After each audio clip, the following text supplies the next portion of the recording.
Welcome to Crunch Time with Iafrate and Booner with Lukas Klotz and Michael Gentry. And let's go. Michael Gentry. The debut. The stat. He's back from Florida. He had to watch whatever the hell transpired on Sunday in Florida. Mike, how you feeling? Dude, I'm great, man. I missed you boys. I've been ready to go. I've been thinking about it all week, ready for the debut. Obviously, this weekend didn't go how we wanted it, but, we're here and we're moving on, and we got a bright future ahead, so let's go. Yeah, we do. At least you were yeah, in we Florida do. for it. Yeah, I know, man. And it was hype, dude. There was, tons of Lions fans down there. We posted the video. It was bar full of Lions fans, so it was dope, man. It was dope, for sure. The video you sent looked unreal. It looked like it was a good time. By the way, real quick, Coach Walk 37 just became a gold crunch. Hey, let's go, Coach Walk. Coach Walk 37, you're the Waiting goat. for that one. You Hey, are Jeff, the goat. turn yours up a little bit. You're a little quiet. Just you're not like that the whole show. Or bring your mic closer, one of the two. Is this better? Yeah. Go loud now. Good, baby. Yeah. Yeah, there you go. Yeah. I was yelling at us. Yeah. No, All right, we're good. that's all that Yeah, you're matters. good now. I appreciate you guys for tuning in here. I want to give some shout outs to the people that were here early, as always. Shift God was the first one in. We're gonna get to that free agency segment. I know he's already talking about Matabuke and Hunter. Yeah, we're on board with that. Welcome to the show, Shift God, Steve Lehman, like always, Vincent Ellison, Justin Reed as well. Wraith, Dark Flame, I'll just call you Dark Flame. Welcome to the show. Again, King Horse is here, Juice is Ghost. King's here. Freddie Fell 313 is in the building. Shout out. Freddie. Here's Johnny, Phil, John Hughes. Again, Shout appreciate out, you guys Phil. for joining My the show. boy. We got a packed show today. A lot to talk about. Obviously, unfortunately, it is the off season, so we are going to talk some off season things along with a little bit of Dan Campbell. He spoke to the media, so we got a clip on him speaking to the media.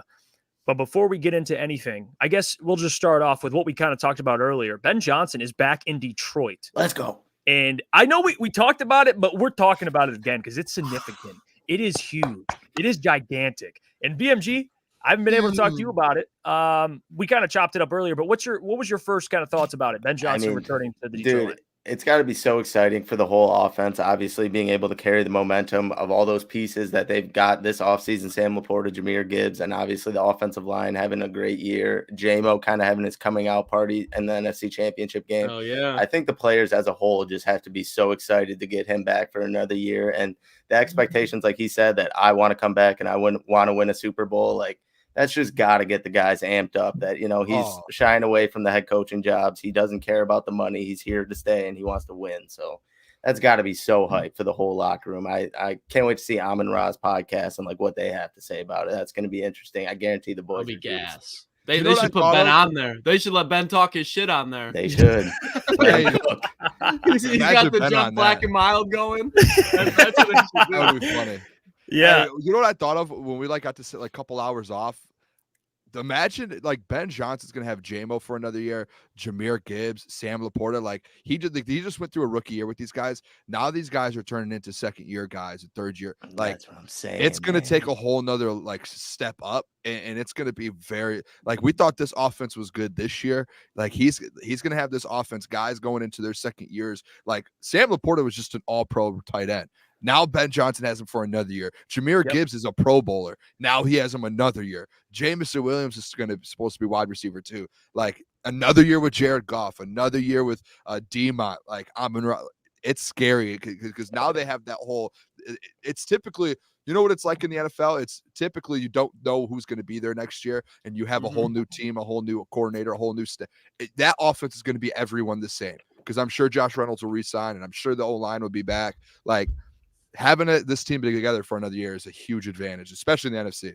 Yeah, it's something that Lions fans are going to have to start getting used to because I know this is foreign to us. I tweeted this out today. Typically, For sure. Detroit, the Lions are where coaches go to die, head coaches, assistants. It's where they go and vanish.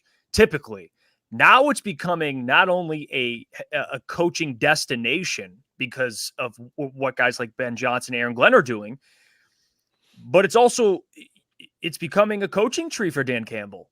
This is what it's going to start happening. Dan Campbell, you got Ben Johnson, AG, where we like Tanner Engstrand a lot. He took another interview today, which we'll talk about in a little bit here. But there's like a Calvin Shepard, Lucas Hank Fraley. He's advocated to be the DC. Hank Fraley, Antoine Randall.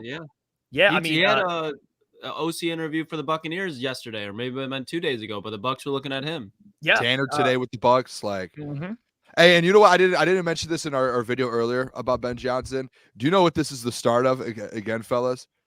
The Booner Path 2024. It started off. How did I know? So well. Hey, Think about it, guys. Think about it. Hey, like I kept seeing comments in our last video, and I was like, I don't even know how I didn't mention it the last time we talked about this earlier today. But like, that is like a dream start to the Booner Path to go get a Super Bowl in 2024. Yeah, I'm so I can't. We're getting merch for it too. Like, things are happening. I tried for months to get merch for the Booner Path, and no one helped me. We're doing it now. A weekend, we've got things coming. Don't worry. And Booner, and the whole thing with the Ben Johnson thing and why it could help the Booner Path, like to your guys' point earlier, Ben Johnson, he's coming back to the base people that he already has, the Jameson Williams, the Amon-Ra St. Browns, Laporta, Jahmyr Gibbs, the whole offensive line. And now do you know how many people would like, do I want to stay where I'm at? Or do I want to go play for Ben Johnson? Which one would I rather do? This is going to make the offense. People are going to show up. Bring more players in free agency, and that's going to help the Booner Path even more. The offense is going to get more talented in the draft and in the offseason. Lucas, who did I say earlier? What'd you say, Boone? Well, we got off air. What was that? The wide receiver. Mike Evans. Oh, Mike Evans? Bring him home. I would be all about that. Here first. Booner Here's Path. the off-season talk. That's part of the Booner Path. It's like one of the stops on the Booner Path is let's recruit Mike Evans. That's fair. Hey, who was the other one? Joey Bosa? Joey Bosa as well. We've got a couple stops on the Booner Path. Now that one I can get behind, like a Joey Bosa, a Matabuke. Like now we're talking like that. Sneed. If we're talking, Sneed. If we're gonna talk about additions, it has to be on the defensive side of the ball. Like that's where I'm looking at least. I mean, upgrade your offense a little too. Why not? You have and by the way, I wanted to mention too a part of that coaching tree, Scotty Montgomery, which I think he's an underrated coach. So this is what Lions fans are going to have to get used to. Even when I went on the radio, when I was talking to the Sacramento radio station, they're fans of the 49ers. Like they brought up Ben Johnson, and those guys, like they were like, yeah, get used to this. Like we lose assistant coaches every single year. Same with the Rams. Same with other coaching trees, like especially that coaching tree, the Mike Shanahan coaching tree. But I think this is going to be start of something. Andy Reid, another guy who he's going to lose coaches. And I think Dan Campbell, you're going to start seeing guys, head coaches, and you're going to look around and face some former assistants. I think Ben Johnson next year, he's going to be the first one, which you don't want him to leave, but the fact that he's returning, it is special. It speaks to what the Lions are doing. It's almost like putting the inevitable aside, because after this year, like you already feel like, all right, after this year, Ben's gone. But he said after he re-signed last year, he's like, I want to see this thing through. He wants to win a Lombardi trophy in Detroit. So if that doesn't happen this year, I don't think you can ever write it off until the deal is actually made for him to leave. Yeah, and honestly, Ben has been fantastic for us, and this isn't like a slight on him by any bit, but like this is like his third year calling plays. So he's still, I'm saying he's going into into it. So I'm saying like he still has a lot to learn, and not all OC and DCs just make that jump right away. Like they still have to learn a lot and go through the system. And like, now I'm not saying Ben Johnson couldn't lead a locker room, because like I still think he's a great leader and whatnot, but I just couldn't see him being that vocal guy. And also, you don't know if he even wanted to go to the Commanders. That could have just been the reason. Like he doesn't want to put himself in a bad position and just leave here early and just take a head coaching job. I think he's just going to wait it out, kind of like maybe what Harbaugh did with the Chargers. Just wait till the best team comes around that fits what he wants to do. And obviously the Commanders weren't that. And I wasn't just saying that he's not ready to be a head coach, but like there is still some steps that he has to take and some things that he can learn under Dan that could help him in the future. So absolutely. Hey, there's I just saw this on Twitter, because I saw a tweet earlier that had a quote that I guess I might have been M Live spoke with Ben Johnson today, and I'm going to try and look for the quote so we can read it. But while I was looking for it, I saw something else. The 33rd team put out a quote, and I guess Ben Johnson had a phone call with Amon-Ra St. Brown today, and said, just as all of us are talking about here, the unfinished business, he said there is some unfinished business basically that we have to take care of. So like, and I'm guessing Amon-Ra already released his episode. It is Tuesday, so I'm sure it came out today. But that was he came out and said that Ben Johnson did call him, and there it is right there. There's unfitness. Look at Jeff. Look at Jeff cooking.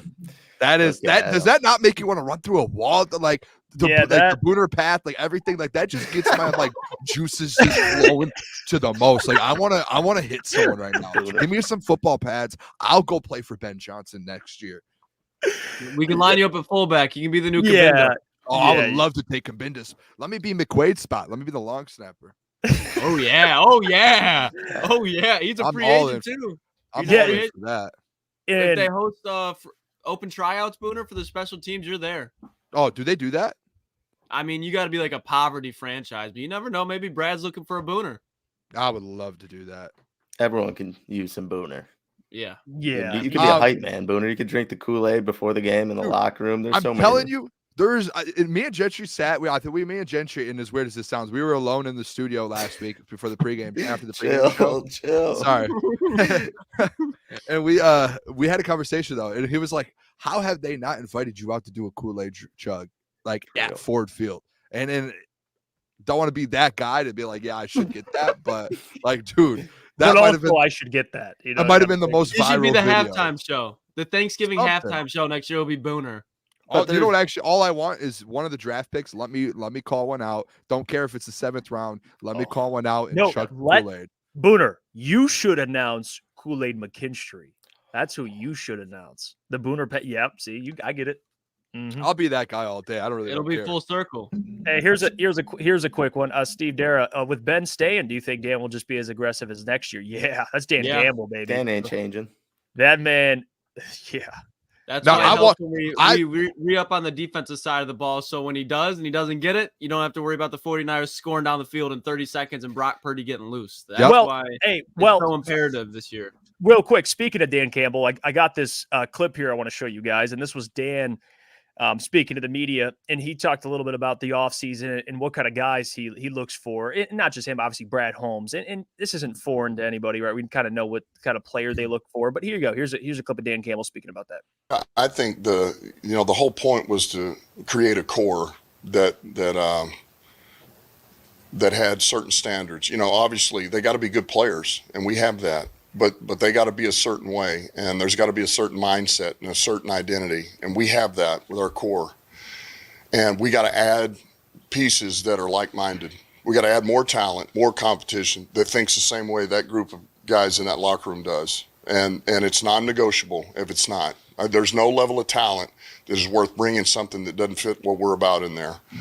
And so that's very important. But as far as, look, we'll talk about that when we got to start all over. Yeah, we have the foundation. There's things that we won't have to start all the way from scratch, but man, there's got to be that hunger. There's got to be that work. There's got to be that attention to detail. There's got to be that urgency. And in that regard, you're starting all over again. And if you don't, you think you're just going to walk out there because you went to the NFC Championship game, you got another thing coming. That's how you become average in a hurry. And they'll know that, they understand that, and as we get to next year, that'll be the message. But look at that. By the way, he didn't say man in there. He didn't say man. No man. I watched that. I watched the full press conference. He said man a lot. That was like the only time okay. that Just the clip. We didn't get a man, but guys. This isn't nothing new. Dan, I think no one can question his leadership like that. You can question maybe decisions, right? And he understood. He said that it's what comes with the job. People are going to criticize decisions, but that man, like we'll get to, because Colin Cowherd had a great clip talking about Dan Campbell, and one thing he did say, and I think this kind of gets lost with how the game ended because again, they threw a 17-point halftime lead. Okay. But he got that team prepared as a over a touchdown underdog, and then that's what. so they were up 17 as an underdog at halftime. Like he got to get credit for that, boys. Yeah, and I did write. I watched the Colin Cowherd thing. Shout out to Adam. He sent it to us, and I'm sitting there. I watched it, and 24 hours after the fact, like I was really mad about when we had the reaction show on Monday. I was mad. I'm sure me and Lucas, we were yelling at each other, and we were on the same page. But after like a couple days later, yelling at me. Yeah, dude, where it's an emotional time. But now after the fact, I agree with whatever. Like, I'm fine with how Dan Jesus. kind of handled all of it, to be honest, and everything he did. Colin Cowherd broke it down, and the three things he said were: one, he has his football team prepared. Number two, he leaned into the team's strength, which he's done all season long, is the strengths of the team. He leans into it. And number three, he basically just stays true to who he is. And that's him going for it, being aggressive, being who he is. And at the end of the day, it's like, dude, if he does that forever in his career, he's going to win a Super Bowl here in Detroit. Like, he already got this close doing those three things here in year 3, and they're still rebuilding. I have like literally all of the faith in Dan Campbell. I don't see like anything. And that's where like me and Lucas were like, we did agree on Monday where the people who are saying they're not going to be back there next year are going to look very stupid in 12 months, because they're going to be right back in the same position with the chance to go to the Super Bowl. And I can't see a guy like Dan Campbell messing it up a second time, especially in a row. And not like, he's going to have the team prepared once again in every single one of these games. He's going to play against the strengths, and he's going to stay who he is. And he's going to end up winning the Super Bowl here because of who he is. Let's go. The greatest coaches do all of those things, and he has all of those traits.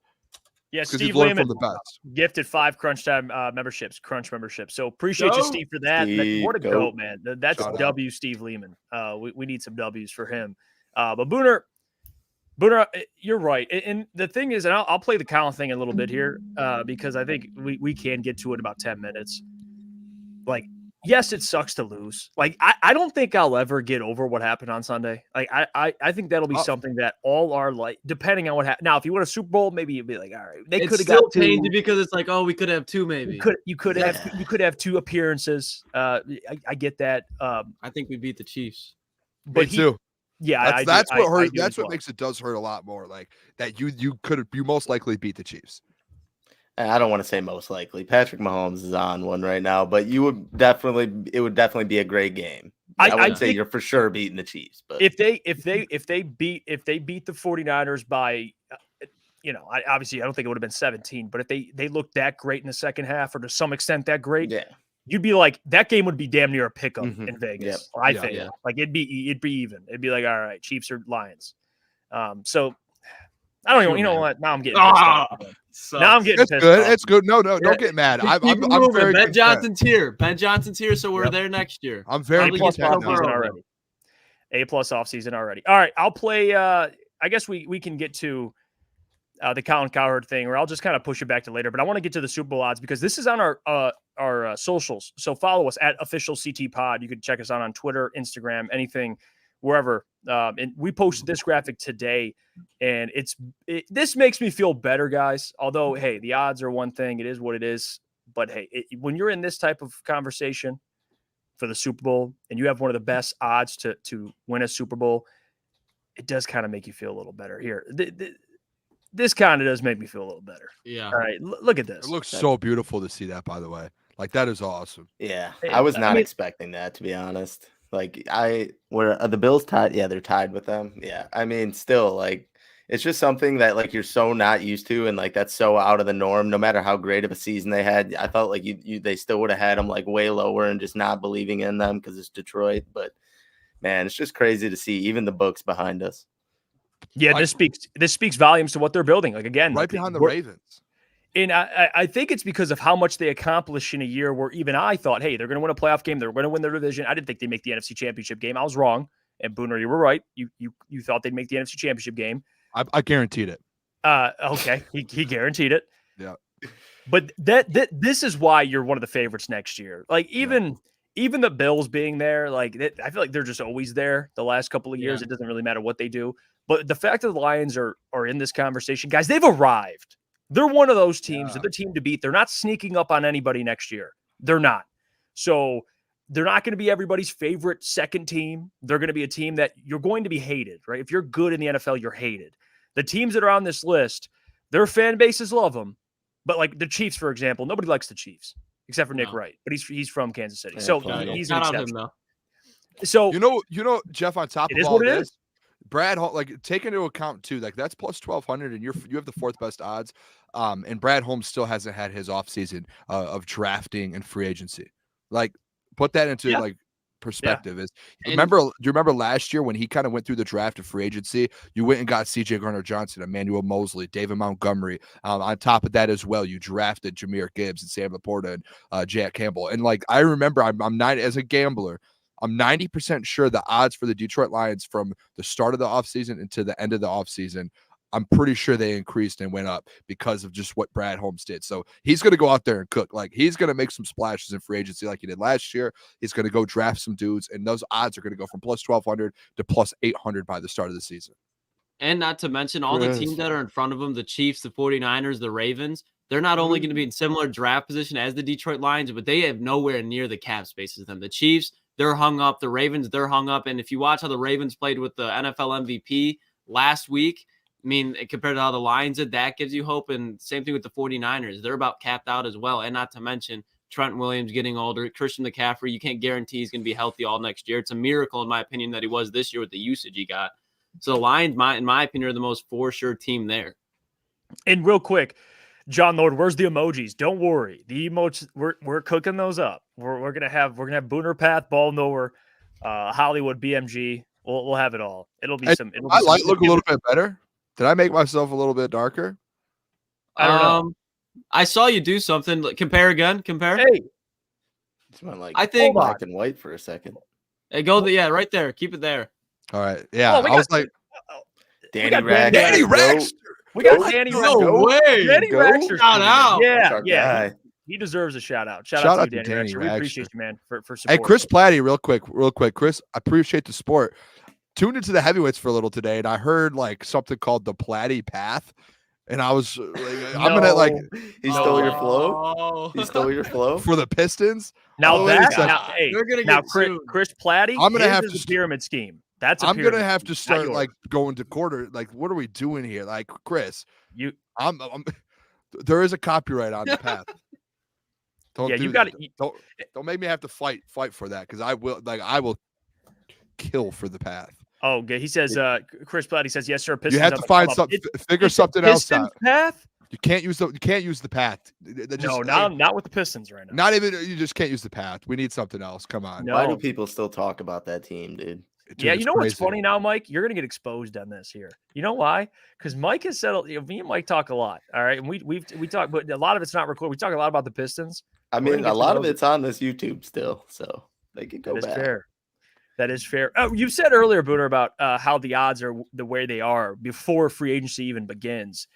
And Brad Holmes, this is what's crazy. Like, there's three things I think you evaluate a GM on: how they draft, okay, how they go through free agency, and that's kind of linked also with financial. Like, how does he deal with the financials? He does all those at a pretty good level. Like, you almost look for something to be wrong. Like, well, Brad's an elite drafter, but there has to be something, right? Like in free agency, maybe he spends too much money on guys that aren't great. He's done a really good job so far. Like, you get CJ Gardner-Johnson on a 1-year prove-it deal. You're getting guys like, I trust this man going into extension time with Jared and Rob Panay. Like, yes, give those guys what they asked for, but it's nice to have a guy like Brad Holmes to kind of operate the financials here and go through free agency with. Because in Lions, listen, we're all Lions fans. Everyone in the chat's Lions fans. You know how this organization has spent money in the past. Oh, my gosh. And the fact that you have Brad Holmes, like, no one's stressed. We're all excited. And this is new for us. Can we all agree? Can we agree real quick that, like, I've heard a lot of people say that Brad Holmes didn't really do good in free agency. He went out there and got some dudes last year. He didn't get a ton, but getting CJ Gardner-Johnson, Emmanuel Mosley, and just David Montgomery, those three on its own. Oh, David Montgomery. Hey, not to mention, people forget Alex Anzalone, Josh Reynolds, guys like that. They forget about guys like that. And everyone's like, oh, he's such a good drafter. And then I remember, and I was kind of a victim of it too at the beginning of this year, to where I was like, I can't wait to see what Brad can do in those other two phases of being a GM, trading. And then when we were talking about the trade deadline and in the free agency. And then that next day I realized I was doing notes and I was like, wait a second, he could get free agents. He just went and got 3 or 4 last year that were like big time dudes, like massive dudes. Yeah, he took a dude from the division. So like he's proven he could get free agents. That's like a very known fact now. Obviously the trade deadline, that's the one where I think we're all like, what happened there? But it turned out, though, because even the 49ers, and Gentry, sorry to cut you off, but even the 49ers, they came out and they're saying they might look up to move off of Chase Young. So that's where we can eat our words, because they reported that there's times where Chase Young is not going all out and he's taking plays off, and that's exactly what Brad doesn't want. But I didn't mean to cut you off, Gentry.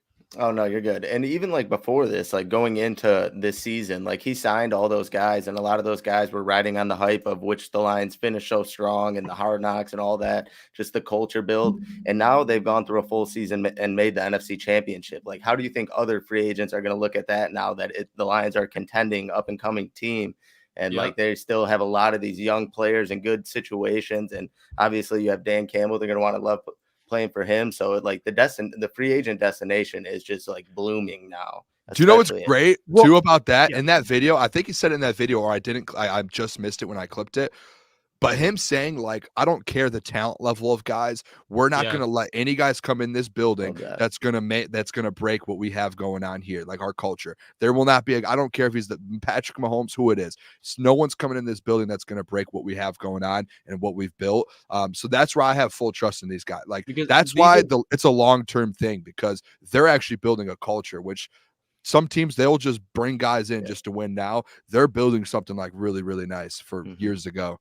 And these are the moments where it matters the most, where the locker room doesn't get split, because it's just a unit that's all locked in on the same page. So when they hit times where it's like, what do we do? You already know what you do, because that's what you've been doing your whole career. Now it's time to take that next step, and they can do that both with internally and adding more talent. So these are the exact situations why Dan and Brad have picked the players that they have. So when you come off an NFC Championship loss, there's no hangover. There's no NFC Championship hangover. If they win a Super Bowl, there's no Super Bowl hangover, because it's right back to business. It's a lot like the New England Patriots back in the day.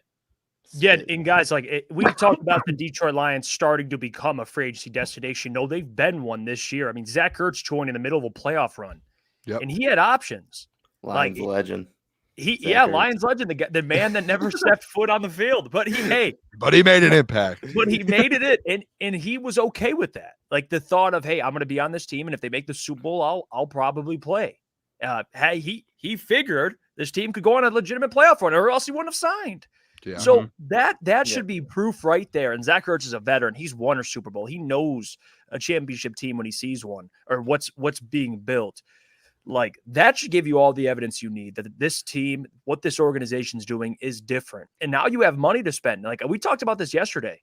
Or 80 mil. We talked about this yesterday. Yep, on the show, 8 to 10. So much money to spend. Top 5 in the NFL. You look at the teams that are up top with the most money to spend. The Lions. None of those teams above the Lions were in the NFC Championship game. They made it that far and still have money to spend and still have their picks. They're building something, like, literally, as crazy as it is, it's like, I've been saying this all year. They are building what the 49ers have built over there with all of those players, the depth, the young pieces through the draft. They have the head coach.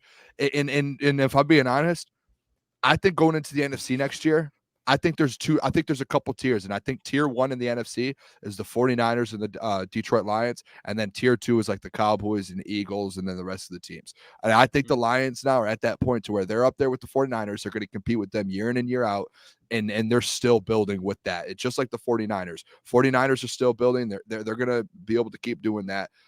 Only difference is the 49ers went out and traded for the best running back in the NFL, which I don't see a guy, Brad Holmes, doing something like that. We drafted that. And that's why I don't see Brad Holmes going out and making that thing, which gives us the advantage going forward in the future. Yeah, like, look at this comment. Jack, we only sign players to 1 to 2 years. It's non-committal deals. Like, Brad is not just aware of this upcoming season, but he's aware of he's talked about this. It's the next 5 years, like not getting yourself handicapped, like, again, prior regimes, like how he's approached what he does this free agency, no matter what he does, like the term trust Brad Holmes, like, yeah, like that's legit. Like, I have confidence he's going to go sign a stud, but at the same time, if he doesn't, you're thinking, okay, well, he must like the guys he has in house, and he has to plan to extend these guys. So he needs money available. Like, if he has a couple little, miniature additions, you're like, man, I thought they were going to spend more money. There's always a plan in place. There's always it's A, B, C, and D. There's always a step B, C, D, and E. He's always thinking 4 or 5 steps ahead. So that's Brad Holmes, man. Every time I think of trust Brad going forward, like this year, he solidified himself, guys. Like, just think about after every single game. Though that I king, man. After every single game, though, him walking around the fans and in the elevator and just him just screaming to fans like after every win. Like every time I think trust Brad Holmes, that man is out on the front lines as well during the season, like screaming to the fans. Like he is just as bought in as every single player. And I love Brad Holmes. I'm not gonna lie. What do you guys think about this, Salesmeister? I think the biggest threat to us in 2024 is Green Bay. Is that fair? I agree with that. Because they're the one team that I think the Minnesota Vikings, you can say they're talented, but they still have a lot of holes, both on the offensive line and in the defense. Like we talked about Danielle Hunter possibly leaving, Harrison Smith's getting older by the day. They still don't have a corner. The Bears, even if they get Caleb Williams, I don't trust a rookie quarterback, regardless of who it is, to overthrow this team. But the Packers, they are the one team that can take the NFC North from the Lions if the Lions go into a little rough spell during the season. And then if you play them in the playoffs, it'd most likely be in the divisional round. And that's where you get bumped out early before the NFC Championship. But there's definitely a thought. But at the end of the day, that team is still a whole lot of more inexperience than the Detroit Lions. At this point, the Lions were just in the NFC Championship game and with the young core players, and they're going to add veterans this offseason. And I'm going to keep falling back on this too.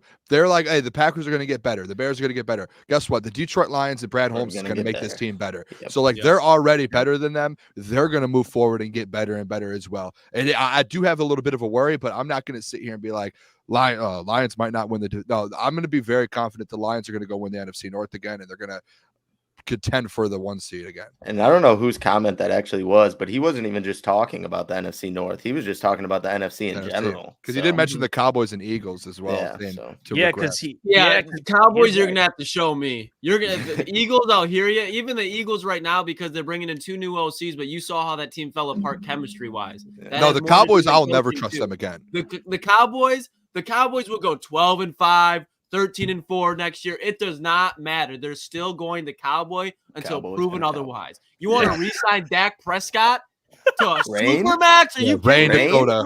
Dakota. Yeah. I mean, thank you, Booner. Thank you. They really thought Tony Pollard was RB1 and only in Rico Dowdle was RB2. Hey, that's a problem. That's a problem. Kind of nice. Yeah, he is kind of nice. He's actually not that bad. No. We're not going there. He didn't play against the Lions. That he would have made that game a little bit different. Yeah, I'm not saying he would have rushed. He had a couple and Micah Parsons games this year. Hey, we're not doing this. Micah Parsons, no. Fine player. Panay, no. I would let you guys. I would let him in at night. Listen, I would let you guys go off about any team right now. I don't want to even hear a peep about the Cowboys. It's Rico Dowdle's one of those grit guys. The Cowboys should be grit guys. He's a Jalen out of here. The Cowboys should be banned on this show. We bring up Jordan Lewis before we bring up Rico Dowdle. They should Jordan be banned. Lewis, a free agent, by the way. Fans. Can we do a bring vote? Jordan Lewis home. As much as me and him have beef, bring him home. Can we make a vote? What's up, Boone? Let's never talk about the Cowboys until they.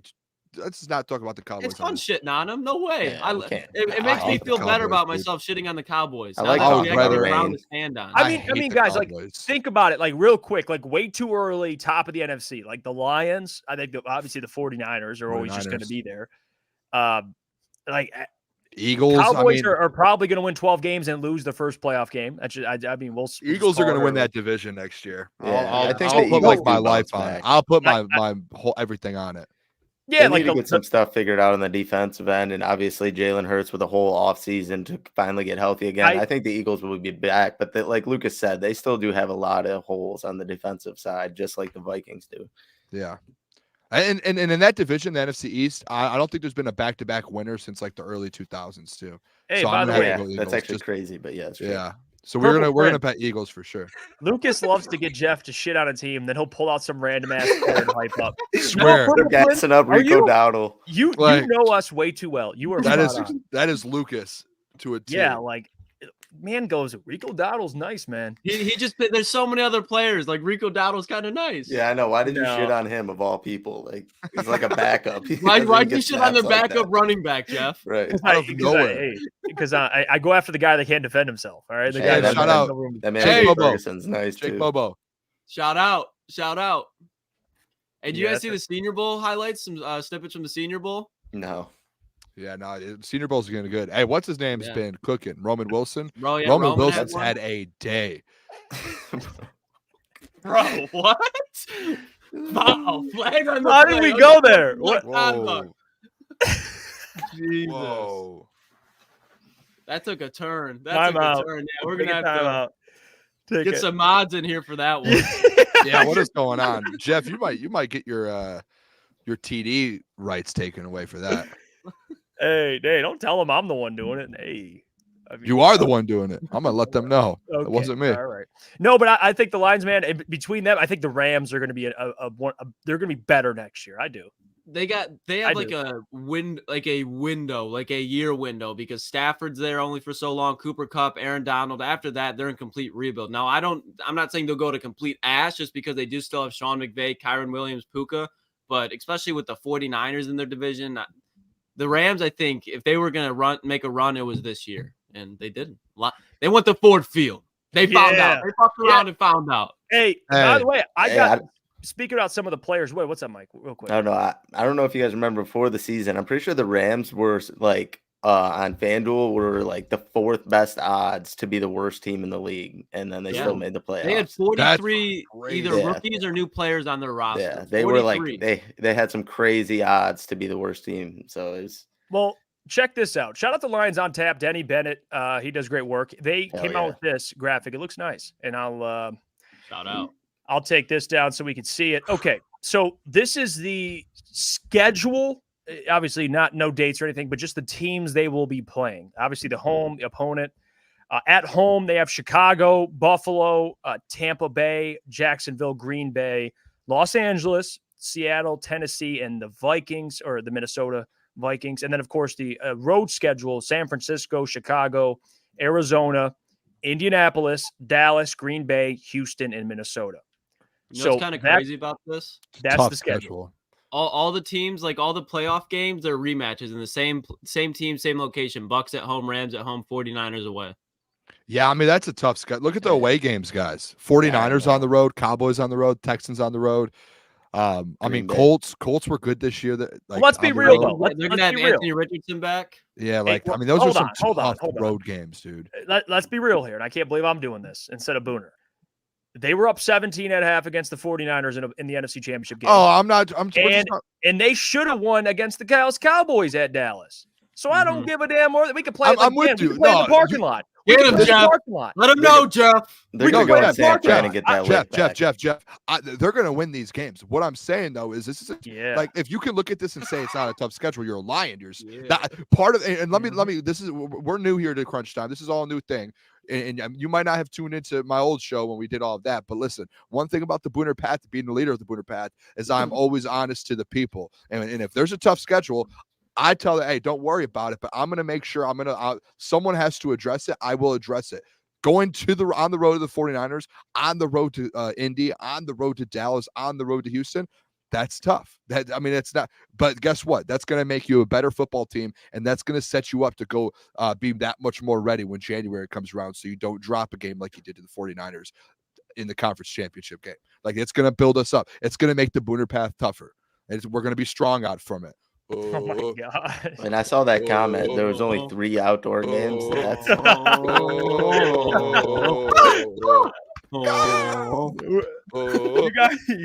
You guys are psycho. This Booner Path thing, man, it's a cult. It's an actual cult. Hey, welcome aboard. You're officially we have to do a recruiting visit for you. I think Lucas is already aboard. No, I'm in, Boone. So we're all in the whole. Yeah, I'm in. Oh yeah, I mean, Crunch Time's in. Okay. Crunch Time's in. We're a team. You guys will all get a free T-shirt from me. Oh fuck yeah! That's part of being in.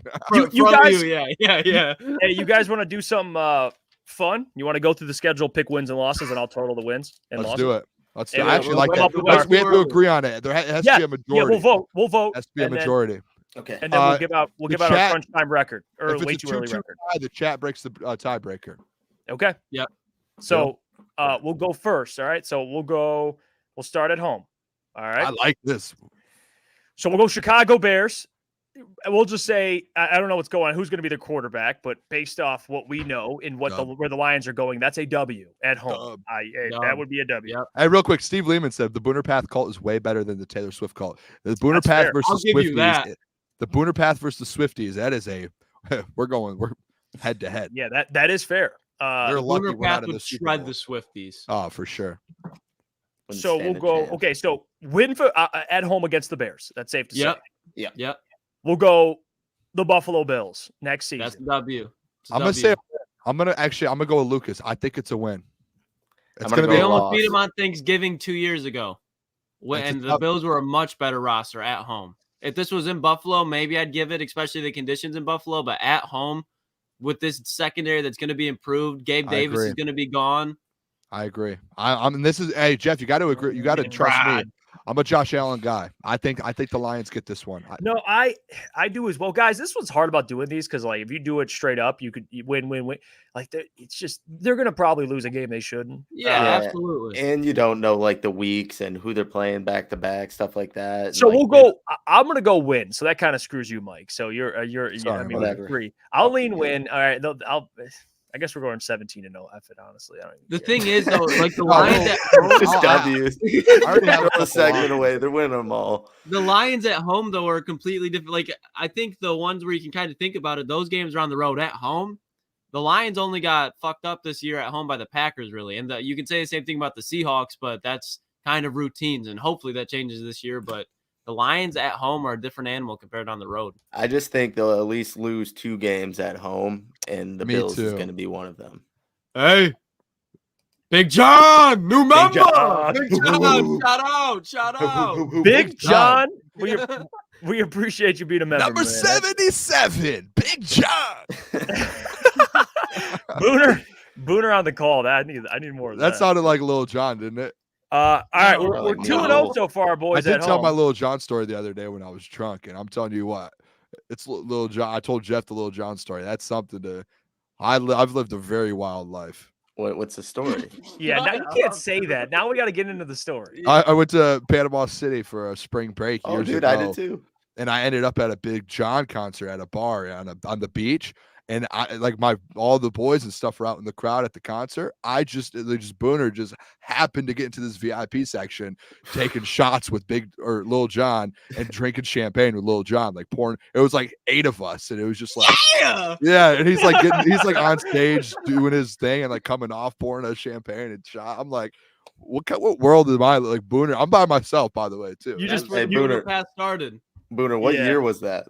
Like 2014, 17 maybe, 16 or 17. Not 14. I was still in high school then. Damn. That's when the Booner path that you pitched him the Booner path. He didn't pay no mind to it. Now Booner path. Yeah. All right, we're 2-0. We'll go Tampa Bay next. Honorary U of M dad. Yes. I'll W. talk about myself. Yep. Tampa Bay next. That's barbecue. Yeah. If I'm being real, I think Antoine Winfield's gone unless they tag him again. They let CJ go. Bring him home. We'll take him. I think that's a W. All right, Jacksonville. Hey, listen, you guys know how I feel about Trevor Lawrence. Loss. We have to give a loss at home. I think that's the most likely. Besides, I got a loss coming, but it's not to Jacksonville. Yeah, I'm going to agree with Lucas here. If we're talking, there has to be 2 losses at home. Yeah, I'm with you. I just don't think either the Bills or the Jags. You're going to lose one of those, in my opinion. Down the stretch of the season, the Jags defense was suspect along with Trevor Lawrence, so I'm not too confident in them rolling into Ford Field at all. That secondary was cheeks. Yeah, they were cheeks. I'm going win. We got 3 wins, so you got outruled there. Get shit on. Hey, that's fair. Hey, Get shit on. All right, 4-0 at home so far, boys. We'll go. I don't know where the Bay. next loss is at home. Green Bay next. I can see Green it. Bay next. Win at home. I'm gonna go loss here. Nope. I think they're going to win this one. They're winning at home versus Green Bay this year. Yeah. Back to back at home versus Green Bay. Exactly. That my thoughts exactly. We're 5-0. The Rams at home. You know what, guys? Random prediction here. Yeah, I think it's a loss too. I think it's a loss too. But I'll say this: this might be the Thanksgiving game. Ooh. I agree. And we don't really win on Thanksgiving. We need to go to this game. Because if you're the NFL, why wouldn't this be the Thanksgiving game? I agree. Like it's a return. Now we can all kumbaya, eat some turkey, hang out. We already whooped his ass in the playoffs. Like everyone's all cool, chilling. I think this would be a perfect one. And it has to be an NFC. It's an NFC opponent this year, I believe, because I think it's every other year. Well, then that would be. So we're going. So we all go. Who did we play last year? We played the Packers. The year before that was the Bills. Oh, maybe it's not that. Might be the Titans, to be honest. I think it goes every other. yeah. From what I've heard, someone told me it goes every other. So you might be in LA? No, he's saying that like the Rams might not be the team because it's an NFC one year, AFC the next year. Oh, you're right. NFC last year. You're right. We played the Packers, yeah. So wait, who would it be? Probably the Jags. It'd be the Jags. It's probably gonna be the Jags. It's probably gonna be so the Jags. we'll go loss there because again, you're gonna have to give up a loss somewhere. So there you go. There's the loss. Moving on. Seahawks. Yeah. Seattle Seahawks at home. We take the monkey off our back this year for sure. I agree. I agree. Please win that football game. Okay, we'll move on. Tennessee Titans at home. W. Yeah. Will Levis. Sorry, Booner. You're good. Gone. That's an L for Will Levis. W for the Lions. And then we have Minnesota, the Vikings. I mean, that's got to be our other L. Are you saying no Kirk though? I think Kirk will either be back. I don't think they go rookie. I really don't. Okay. Yeah. I think Russell Wilson. O'Connell, I'm sorry. It might be Russell Wilson. That's they're gonna win that game. Oh, that's a win. Can I get a 30 real quick? And if Kirk's back, I think we'll lose it. But if he's gone and they go on a new quarterback situation, I like a win in that game because they're losing 2 games at home, and I think one's the Bills. But obviously, we can't agree on that, so it's got to be the Vikings. So this is where I'm at with this. Can I just say something real quick? I think I'm with Gentry. I think they dropped 2 losses. I think they dropped 2 games at home. And if I'm being honest, say we pick the Rams, right? I think either the Bills or the Jags. Those are your 2 toughest home games, in my opinion. I think they end up, if we have to pick a loss, I think it's 1-1 in those games. And I think they would win the other ones and lose to the Rams. So that's where I'm at with it. That's what I was kind of. So you're saying win versus the Vikings, and we should pick it between the Jags or the Bills for a loss? Yeah, I think. We already have. Oh yeah. So we already have the Rams. See what I'm saying? As I just feel like those are the toughest games. I'd go Buffalo then. I would go Buffalo over Jacksonville. Well, ask the chat. Okay, so yeah, for the people, drop in the chat. I don't know. Can we create a poll on this, Jeff? Yeah, I could do a poll. It'd be essentially Bills or Jags. Yeah. Let me see. Screw a poll. Just type it. Yeah, Bills or Jags. Bills or Jags. What's more of a likely loss? I'll go Bills because the Jags. That secondary is going to get cooked up. Rushing quarterback. Yeah, in a rushing quarterback. That's a great point. So you guys all said the Bills were going to win at first and just shit on me, and then now we're falling back. No, Gentry. I thought I said loss. Did I not? No, you said no. So the people win. You're like, I agree with Lucas. You got to listen to me, Jeff. I'm the Josh Allen lover. Yeah, you're right. I said Jags loss. So that's fair. Whatever. Bills are the other loss. We have them 7-2 at home. 7-2 at home this year or next year. Excuse me. Booner. 7-2. Oh, dude, that is funny. All right, 7-2. We'll go to the away schedule. San Francisco on the road. I think they get vengeance. Yeah, they're getting their lick back. Yep, I'm with you guys. The revenge game. Oh, I can't wait. I put that tweet out today that this is a revenge tour for the Lions next year. I might embrace that. The Booner Path revenge season. That might be a shirt we get. Oh, that would be beautiful. That's a revenge. That's a revenge tour, and they're going to whoop that ass in San Francisco. Yep. That's what I think. Yep. Chicago on the road. Honestly, Chicago doesn't scare me. They have Eberflus. I'll just leave it. I'm win. Boys. Yeah. Win. No, boys, Lucas, don't do this. I'm not going through a whole nother season. This is a place the Lions struggle at, though. For being real, if there's a place that the Lions struggle, it's in Chicago. And I have to assume, this is me assuming they keep Fields. If they have Caleb, guys, you know how I feel about Caleb. Maybe I'd change my opinion there. Caleb's a dog. Win. Yeah, I think it's a win still. All right. Well, obviously 3 versus 1. You know what? Don't. I mean, it's gonna go 2-2, and then we're gonna have to go to the chat. You know what, Lucas? I'm with you. All right, chat. Look at their defense at the end of the year last year. W or L? I'm with you. W or L, chat. Let's see what you think. W or L? I'm interested. Honestly, yeah, I'm with you. Because they also play the Texans, though, guys. Like that's another one. CJ Stroud, year 2, he's gonna be dangerous, man. Yeah, that's no, he's not. He's a bust. Fuck you. He's a bust. He's a system product. I mean, it's literally like every other one is WL. Oh, here's 3 straight W's I see. All right, we'll get 2 more, and then we'll go off that. Yeah, maybe you know what? I'll go W. I think a lot of people are saying W. Yeah, we'll just go W. All right, moving on. Arizona, Kyler Murray, Jonathan Gannon, pew pew pew, shots. Give me that. Give me that. Give me that win. That's a dub. Give me that win. Indianapolis Colts with Steve. Anthony Richardson. Shout out Steve. They don't have the firepower. I don't think they're like a solid team, but that's one of those where it'd have to be lines would have to deal with injuries or something would have to be going wrong. I don't. Okay, we got the Dallas Cowboys. I think this. I'm gonna be honest, guys. I think this is revenge tour too. Win. They need this win in Dallas, man. They do. This. And they're going to remember what the referees did to them this year. So, I'm going to go win as well. Green Bay on the road. This one is, I would say, you guys took the words right out of my mouth. I think they slip up here. They lose on the road in Green Bay.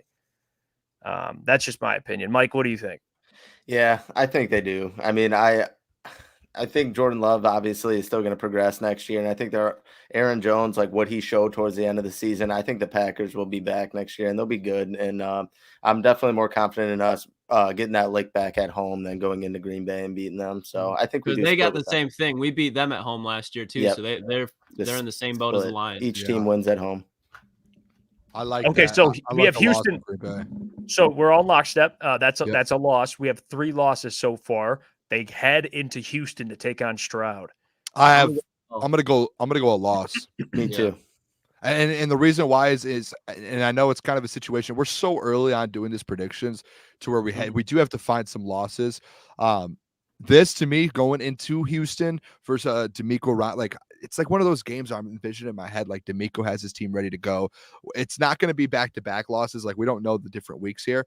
I just could see going into Houston and D'Amico just having this team ready, and this can kind of be like a little bit of a slip-up game to where the Lions like feel like they're going in. They're probably going to be like a 4-point favorite, 5-point favorite, and they end up losing by a touchdown. And it's kind of one of those games where you just get kind of like thrown off a little bit. Yeah, could be like a wake-up call game. Yeah, and we just don't know what week it's going to be, but I have a feeling with that, especially with the way CJ Stroud plays, you can get into a shootout really quick. And that's going to be a good test for our new secondary, hopefully. Yeah, well, Nico Collins, Dalton Schultz. Yeah. Guys, I'll just keep this very quick. Minnesota, I think they just win. Yeah, that's a win. So would you agree there? Yeah. Yes. Yeah, we can go with that. So that would mean, guys, we have the 2024-2025 Detroit Lions ending the season 13-4. Love it. I love that. A game improvement from this season, which I think is realistic. Yeah. Give or take. Potential one. A pretty easy schedule this year too. Yeah, that's a difficult schedule compared to what the Lions had this year. That would mean what here? So that's a potential one seed as well. Yeah, that's 1 seed material for sure. Yeah, absolutely. So I'm just doing the math, just the numbers. Okay, so we had 7-2 at home, 6-2 on the road. Yeah. I think, you know what, too? I think that's really realistic, too. And I think you can mix and match, but I think losing 2 on the road and 2 at home, especially for this team, you're going to add pieces like guys. Ben's coming back. Like guys are here for year 2 now. Year 2 jumps. That's a big thing in the NFL. I think that's realistic to go out there and win 13 games. Yeah. Yeah. And I think I am calling another NFC championship game. They will be in the NFC Championship game next year. John G is right, though. I think Minnesota will be the worst team in the North next year. I agree with him. Me too. It just depends on what they do with the quarterback situation, honestly. That's everything. Especially in Chicago, too. If Chicago keeps Fields, I think they're still about him just because the Vikings have the potential to blow out any team if the defense on the other side's playing poorly, just with Justin Jefferson, Jordan Addison, TJ Hawkinson. Their offense is still explosive. But they just, on the defensive side of the ball, there's a lot going on that's not in the positive direction.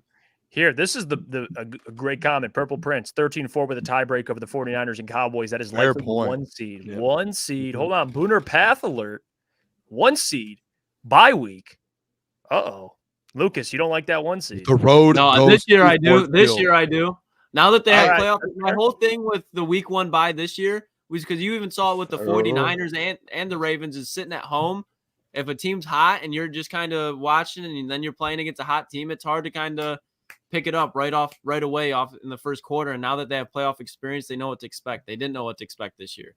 Hey, next year you hold everything and you control your destiny to the fullest because you play the 49ers, who you potentially could be tied with at the end of the year. You play the Cowboys, who could be tied with. You play you play some of these teams that you're gonna have at the end of the year, like this year. Those are the teams that were up there for the 1 seed. So the 49ers game is going to be huge.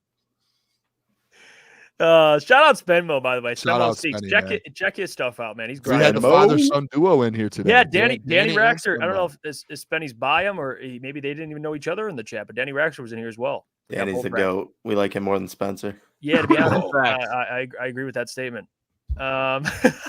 He says, BMG got something on his upper lip. Spencer was Got a complimenting. caterpillar crawling on his upper lip. Okay, let it be known that I went into the office today for the last time, and Spencer was nonstop complimenting the stash. So, Dude, I can't he stop liked the doing it stash? either. It looks good, man. Like, Thanks, Oh, here we bro. go. He's on fire tonight. Lucas knows My a bottom when God. he sees one. A Latina bottom. Hey boys, I got a date. fair. I got a date coming up this weekend. nice. Let's Do go. you? Guys on Do the you prowl. really? Happy I for do. you, dude. Later, boy. What do you guys What? go to TV shopping? Is this where? Not this time. We might go That was the futon funniest shopping. Is this where?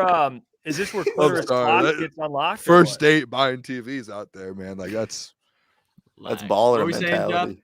Is this where Clitoris Clock gets unlocked or what? he's a ball yeah. for sure. Yeah, it's that season. Go for a little drive, turn on some music, grab a little food. The drive after the food is where the magic is made. That's Clitoris Clots That's right what there. TVs are purchased. Sometimes, Booner. Look at Coach Walk. Hooker equals date. I mean, hey, okay, Hey, I don't know. what spending this money no- regardless on it. No. Oh man. Feel sorry ETN for says, I feel sorry for that woman or dude. I'm not Relax. gonna do it. I'm not gonna. Gee. Very nice Deal. woman, very nice girl, very pretty girl. BMG looks like he makes sandwiches at a bodega. I think. Yeah, I'll fix you up a sandwich, bro. I'll be with Hey, it. what's the TikTok guy that's like at the end, like he opens In it the up? Bronx. the Yeah. Aki way? Yeah. Well, yeah, what's that thing that they say at the end? Hey, Eddie Guerrero fucked, so that guy was getting hella puss back in the Number day. 77. Shout out Big John. That guy was fucking. Oh, We love it. Rest in peace. yeah. Hold on. Did you get No, caught? I said Oh. Latina. I said Latina. Oh, Blake, you got to get the Hey, replay. I'll drop the challenge flag. Go back. We'll go back. Go I back. said Latina for sure. Okay. That's a word that's just programmed into my brain to say. Real quick, we didn't shout this out earlier. Excuse me, Mr. Detroit City, $2, 17-0, suck at NFL. I'm all on board. Appreciate you, Mr. Detroit Let's City, go. for that. Yeah, Blake said, nah, I heard it. No. Shout out Blake, man. Nick Rerun the W, he tape. said Latino for No, sure. the people are against me right now. The The people are, Modelo. It was the Modelo. Look at it. He drank. What are you? hey, Dark Flame. I didn't even know that was a massage parlor- Modelo this whole time. Massage Oh, yeah. parlor appointments are not dates. What do you think about that, Klotz? Hey, that's very true. Those that's like the emergency, like break the bank. I'm about to rip my hair. Like I'm going crazy. Like, all right, hit up the parlor. Oh, that's great. You are.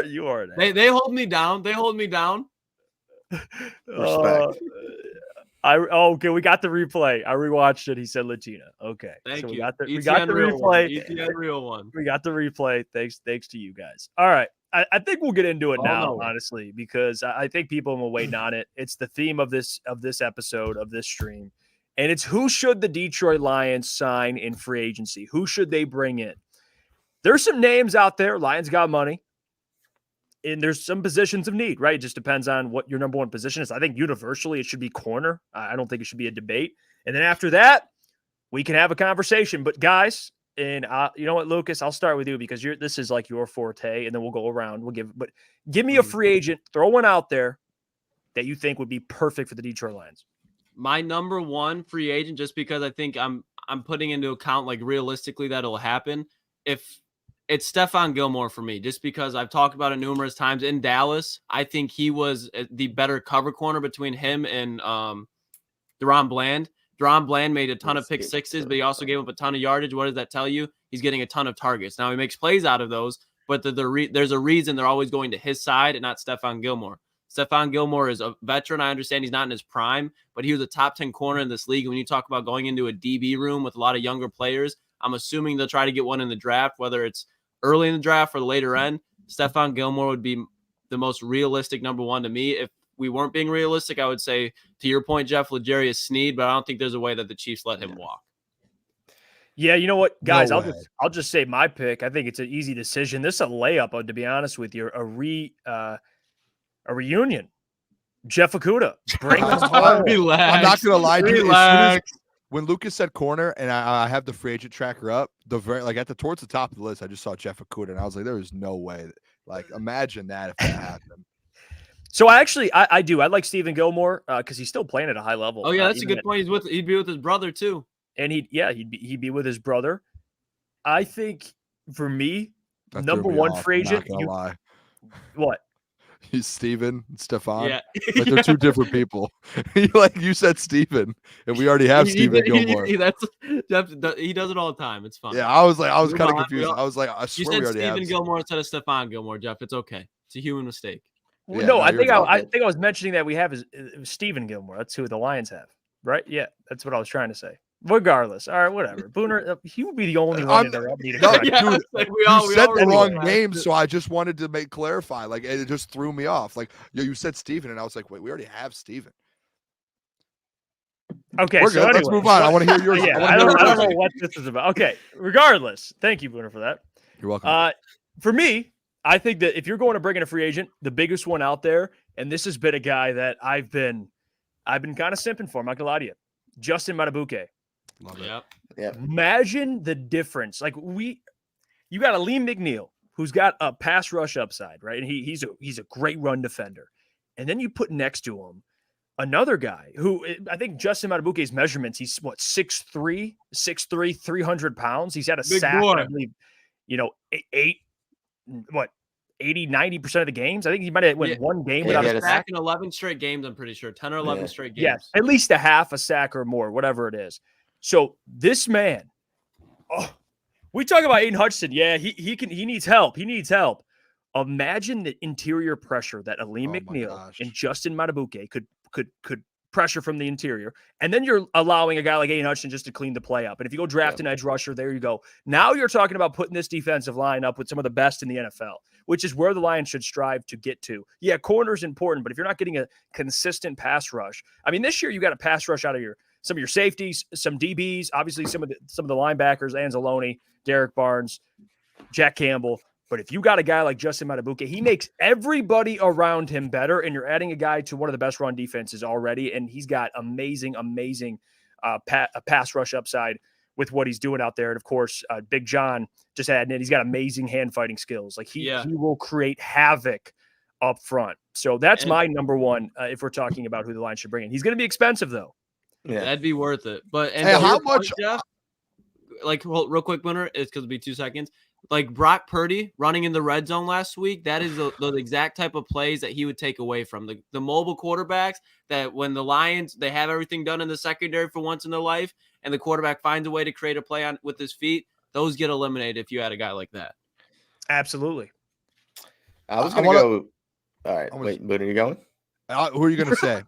Well, Jeff kind of took mine, so I switched it up a little bit. I'm going to go I corner in Jalen Johnson. Love it. No, I love it. Ooh. I saw that a couple days Take it ago, from the and it division. popped to my head, Gentry, and I was like, I love that. Yeah, and Love obviously Cam Sutton had his bad weeks down the stretch, but Cam was pretty locked down for most of the year. So if you can move him to cornerback 2, and then you move Jalen into the quarterback 1, take some relief off of Cam, let him bounce back early in the season, I could see that. But obviously you need to adjust the edge rushers, and I just don't like the price tag that you would have to pay for a lot of these guys. I would rather trust in Brad Holmes to kind of finagle that position. Obviously, that is the main concern. You have to get to the quarterback next year, but I just don't like the price tag that you're going to have to offer for a lot of these guys. So I'm going Jalen Johnson, man. You need a lockdown corner, and if you can move Cam Sutton to cornerback 2, I think that's going to be huge for this defense. And I don't know if I trust drafting another rookie or whatever and just throwing him out to the wolves. I like that too. That's my whole point of why I said Stephon Gilmore, because you can draft, especially where the Lions are picking the 29th overall pick. When do you see just a stud corner come out in the first round? If anything, after those top 10 picks, the guys that are the second, third, fourth, late round picks are the ones that kind of show up. You rarely see a guy late in the first round develop quickly. Right. That's what I'm saying. So you need to address the corner position. And I love Mosley. Obviously we didn't get to see him very much at all, but you can't sign another injury prone guy like that. You need to get a secure corner that's going to be out there week 1, making his impact known. So Absolutely. I'm going Jalen. What about you, Boone? Love it. I want to ask mine as a question to see where you guys stand on this one. Okay. I saw it in the chat a couple times already from a few people. It's going to be a lot of money, and I'm kind of convinced, to be honest, that Brad's going to make a big splash. This guy was in trade, conversations for trade, but Daniil Hunter from Minnesota, he's not going to be back in Minnesota this year. I wouldn't be surprised if he ends up in Detroit on the other side of Aiden Hutchinson. Had 16 and a half sacks. It's going to cost you a pretty penny. I just think, and I've been pretty locked down on this, that putting another elite pass rusher, and Jeff, this is the conversation we've had all year, putting another elite pass rusher on the other side of Aiden Hutchinson, it changes the whole defense. It changes the whole defense, and it makes you one of the best in the league. And even if you don't end up getting a big-time corner and you do have to draft one, I'm almost on the side to where if you get a guy like Danielle Hunter to match up with or to pair up with Aiden Hutchinson, you can take the risk of getting a rookie and re-signing Emmanuel Mosley and going that route, because you're going to get so much pressure on the quarterback. Like that right there, if you want to talk about like making an impact and making like a statement on defense of a signing, I think Danielle Hunter should be number one there. And it might be, and it could be crazy to me, and like it could be like it's not going to happen. But if you're Brad Holmes and you want to make a statement around the NFL, you get a Danielle Hunter on the other side of Aiden Hutchinson, and you make that defensive line the best in the league, and then you go find a corner or a cheaper corner and then draft a corner and go from there. But Danielle Hunter with Aiden Hutchinson would be the best duel in the NFL, and it wouldn't be close, and they would dominate. Yeah, that would be terrible. And I know all of you guys would spend that money too. I definitely would. I just don't know if Brad's going to do it, and that's kind of why I steered away from that. What about? I would be absolutely happy with that. What about a more cost-effective option? At least I would think. I don't know. But at 31, almost and a half years old, what about a guy who I think will want to join a contender? He did it last season.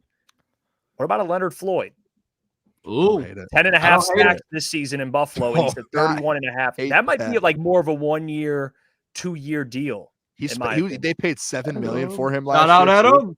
Yeah. Shout out Adam Morsey, by the way. Shout out Adam. Appreciate you becoming a Crunch member. But what do you guys think? I mean, just like someone like a Leonard Floyd, or even Jonathan brings up, like a Zadarius Smith. That's exactly who I was going to bring up. I was going to say, to your point, like Zadarius Smith. Yeah. He played in Minnesota. He played in Green Bay. He knows what this division is all about, and he's played on teams that have won in this division. When the Minnesota Vikings won the NFC North, guess who's on their defense? Zadarius Smith. When the Green Bay Packers won the NFC North, guess who's on their defense? Zadarius Smith. Now, he does come with some injury history, but to your point, Jeff, that's going to lower the cost. This is a guy who's a physical run stopper and is able to get to the quarterback. He is an absolute tone setter, and we can say the same thing about C.J. Gardner-Johnson being a tone setter, but Zadarius Smith, I don't mind that C.J. Gardner-Johnson talks. Some people do. Zadarius Smith does not do all that talking. To be fair, too, if we're being realistic real quick, Brad Holmes and the Danielle Hunter thing is, like Gentry said, it is out of his like character to go pay a guy like that. He has shown that he wants guys like Leonard Floyd that are like guys who you don't have to pay a ton of money. You can get them on a 1 or 2 year deal and prove it, and they'll come in here and they'll dominate. And like that's where actually, as I start to do more homework the next couple of weeks, I'm going to start looking at free agents who are in that kind of category, because that's who usually Brad Holmes goes after, and they're dudes that are going to make impacts.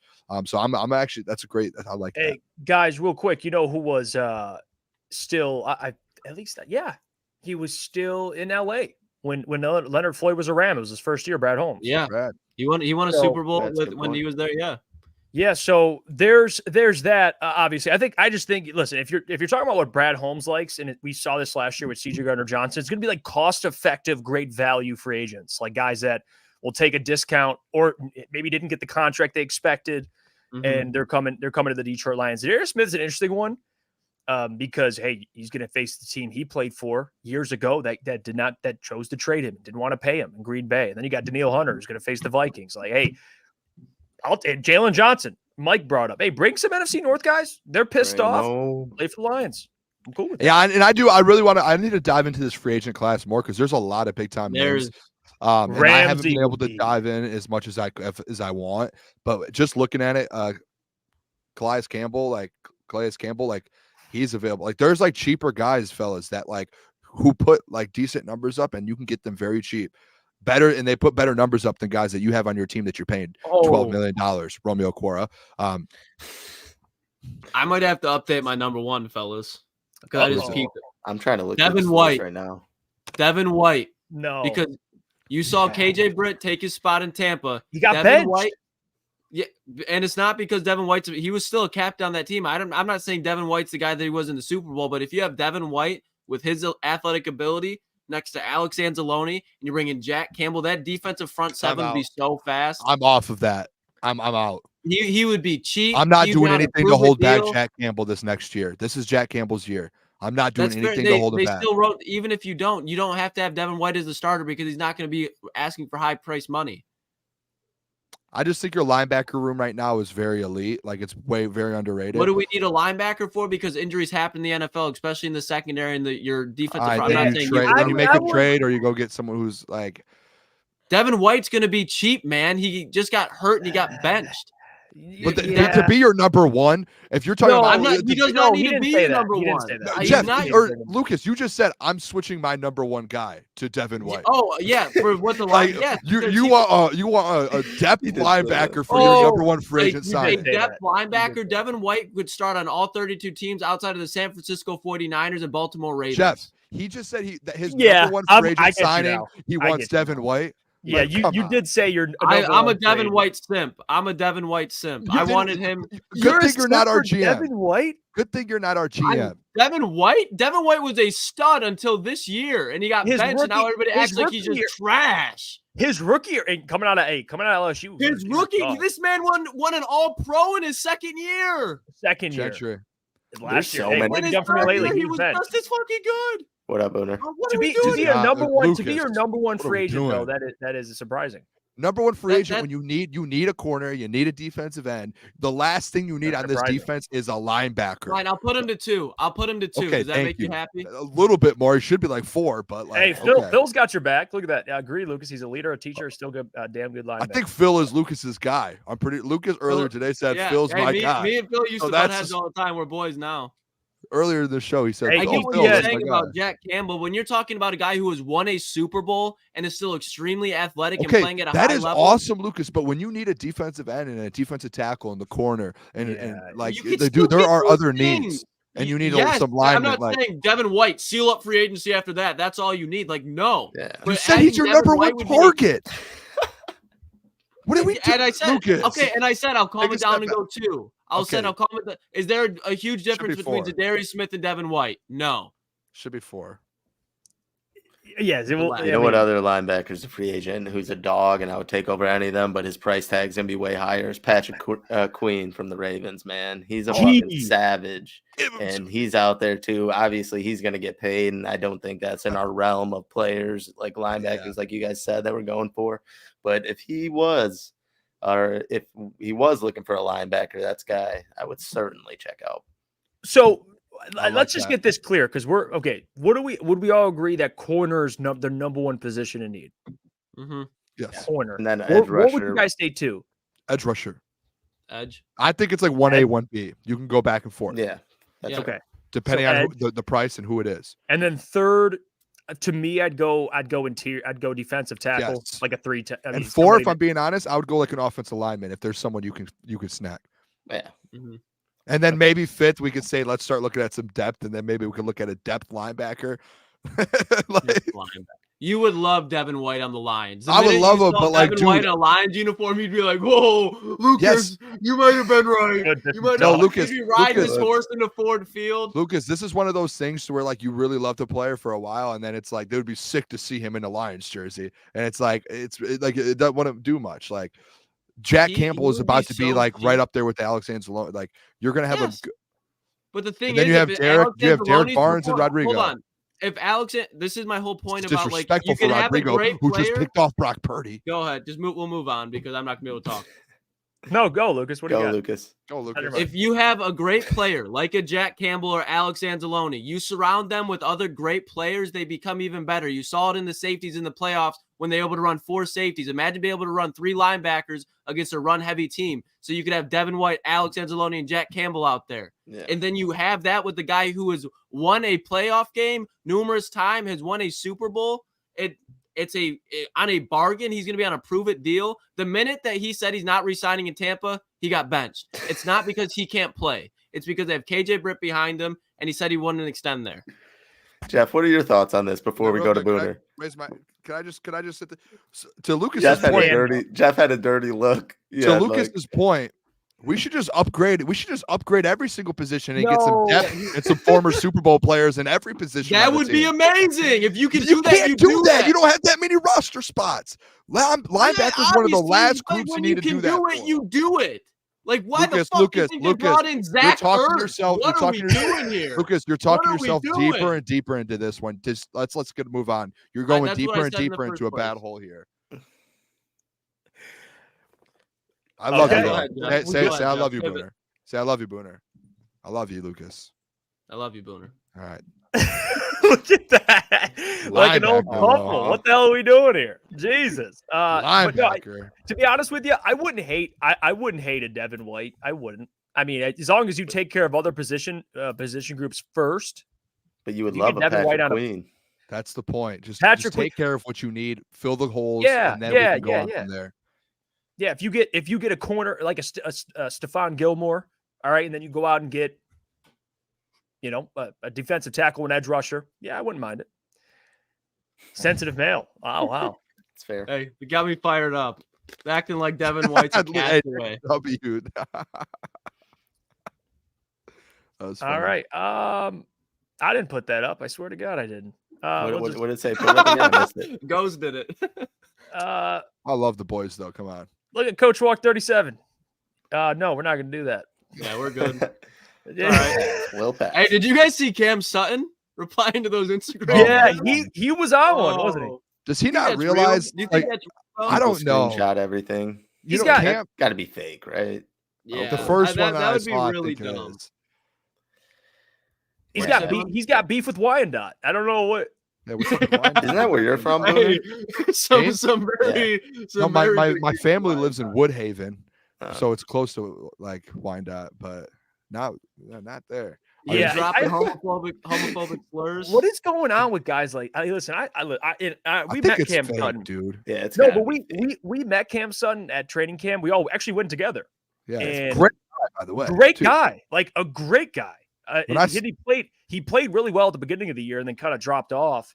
I just that doesn't look like that would be something he would do, but I don't know. Nowadays, man, anything's fake. I was Kirby's shocked been- when I Kirby's saw been that. taking victims on social Now, media. Yeah. but here's Kirby though. He stands on business because it's on Yeah, his and- official X or his official Twitter. And just he's almost like leaning into the people. Like he's making a Yeah, joke he's and then he having fun. turns it into like a flex. They're like, you buy those tickets at Cancun yet? And he'd be like, yeah, I can buy 12 of them myself while you go work your electrician job. He's saying shit like Dude, that. Did you see him He's roasting grilling people dudes too? out there. Roasting people's Yeah. profile pictures. Yeah, Oh, yeah.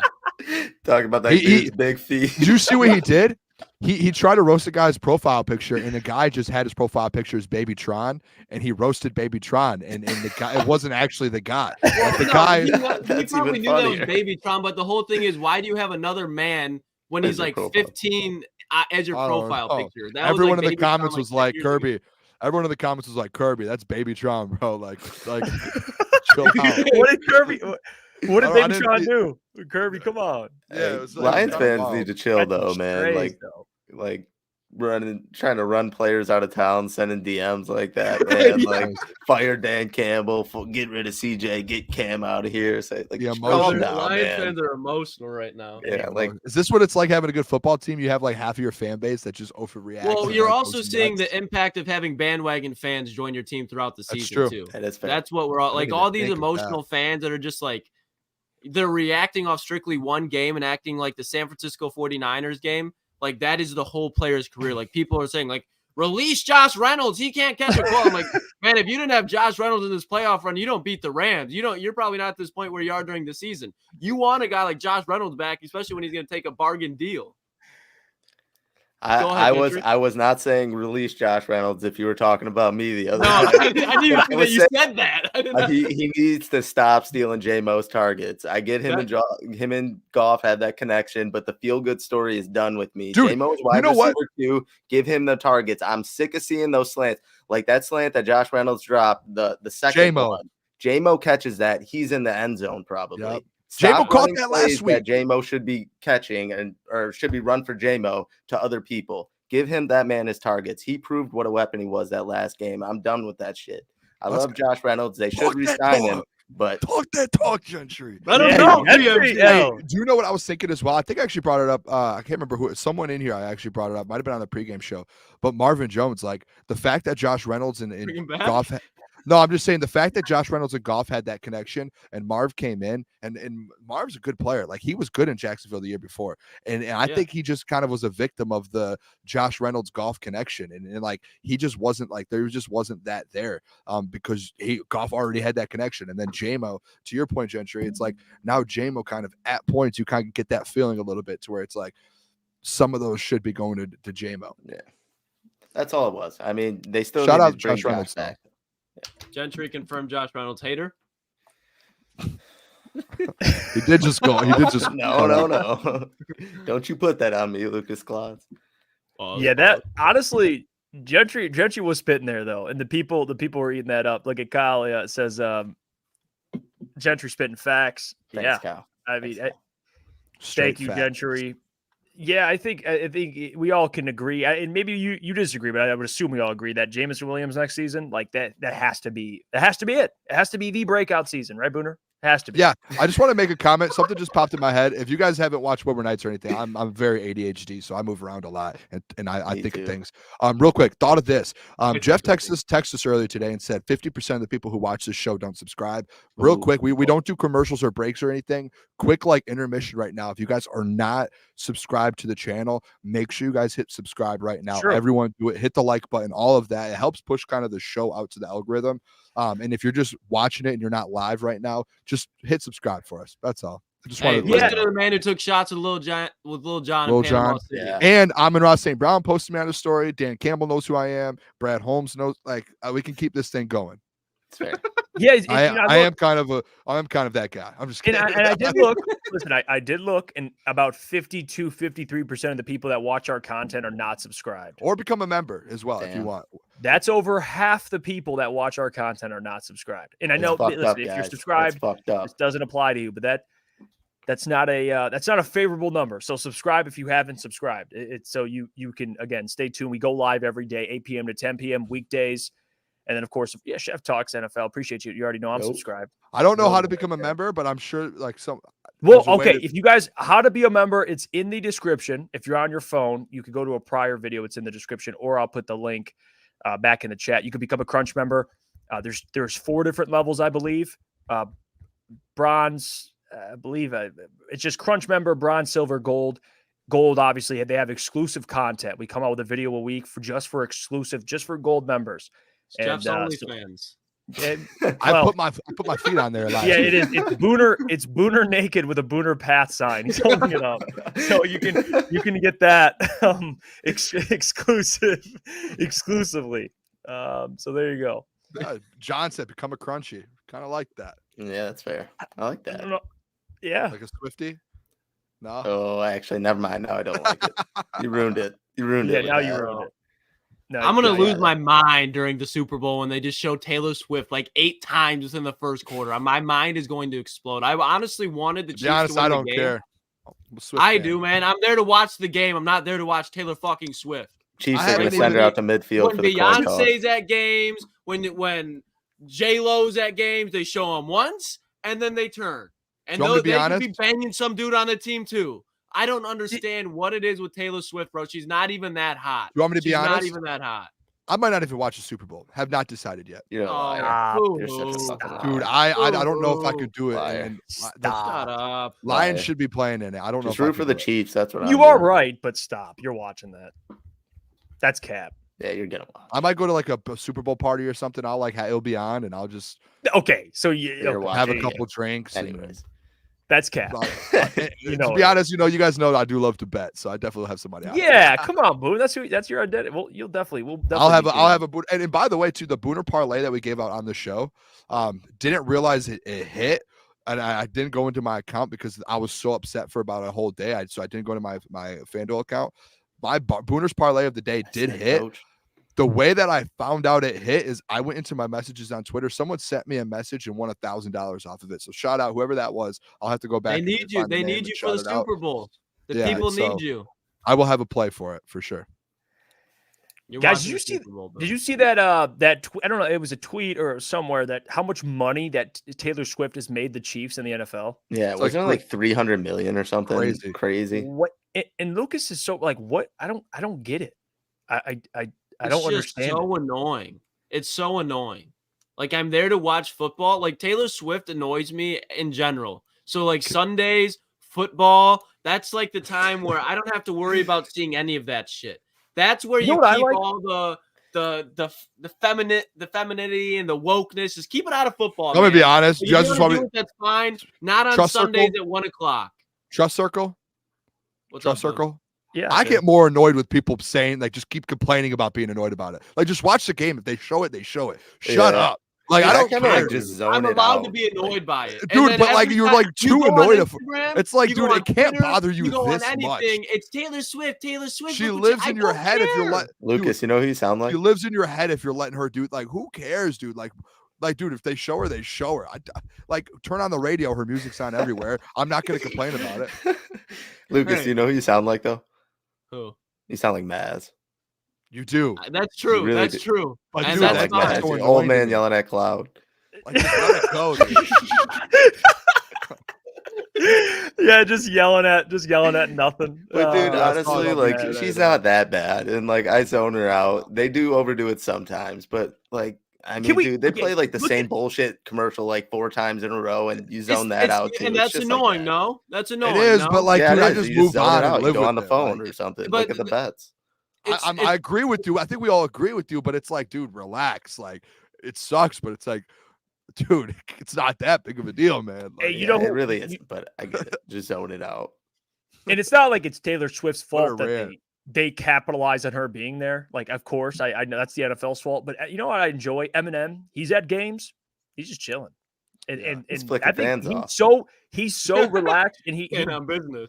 Dude, they don't even pan to him. Like, which I'm like, with your loss, Eminem's at the game. Like in San Francisco, you see him flipping off 49ers fans. That was great. And on business. Oh yeah, Eminem's that. Now that's our Put guy. that on camera. That'll boost views. Show Eminem flipping off 49ers fans and watch what happens. That's views. That's views. Real quick, Nick W became a Crunch member. Shout out Nick W. Appreciate you, Nick W. Shout out. You're the man for that. Lions Troll gifted a Crunch member. Lions out. Troll, my guy. That's big time. So whoever got that one, Lions Troll, that's the man to thank for that. What are you laughing at, Be Lucas? smart, Jeff. I'm just gonna tell you, Jeff, be smart.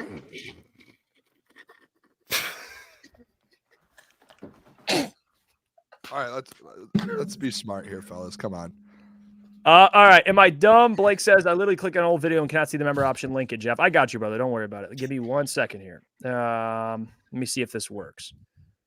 Make sure I can get it for you guys. Okay. I'm going to put it in the chat. If you want to be a member, there's the link for you directly, Blake. I do appreciate you asking. I do. It's big time. Shout out to all you guys in the channel. Whoever's, members, all of that. That is awesome. So that's the direct link to become a member. Like I said, there's different perks for each level. So it's up to you guys. And if you're not a member, we still appreciate you just for being here. It's big time that you guys are supporting the channel. We started this about a week ago. We're going to be live, like I said, weekdays, 8 p.m. to 10 p.m. We'll have content scheduled throughout the day. You can follow us on all social media at official CT Pod. And let's keep this thing going. So, and Michael Gentry's officially on board here. So let's pick that. Look at Blake. Within a second, he's already a YouTube member. So thanks, Blake, for that. What are you guys laughing at? No, let's lock in. Well, come on. Oh, okay. Yeah, well. Lucas, man. Yeah, no, I know what he's laughing at.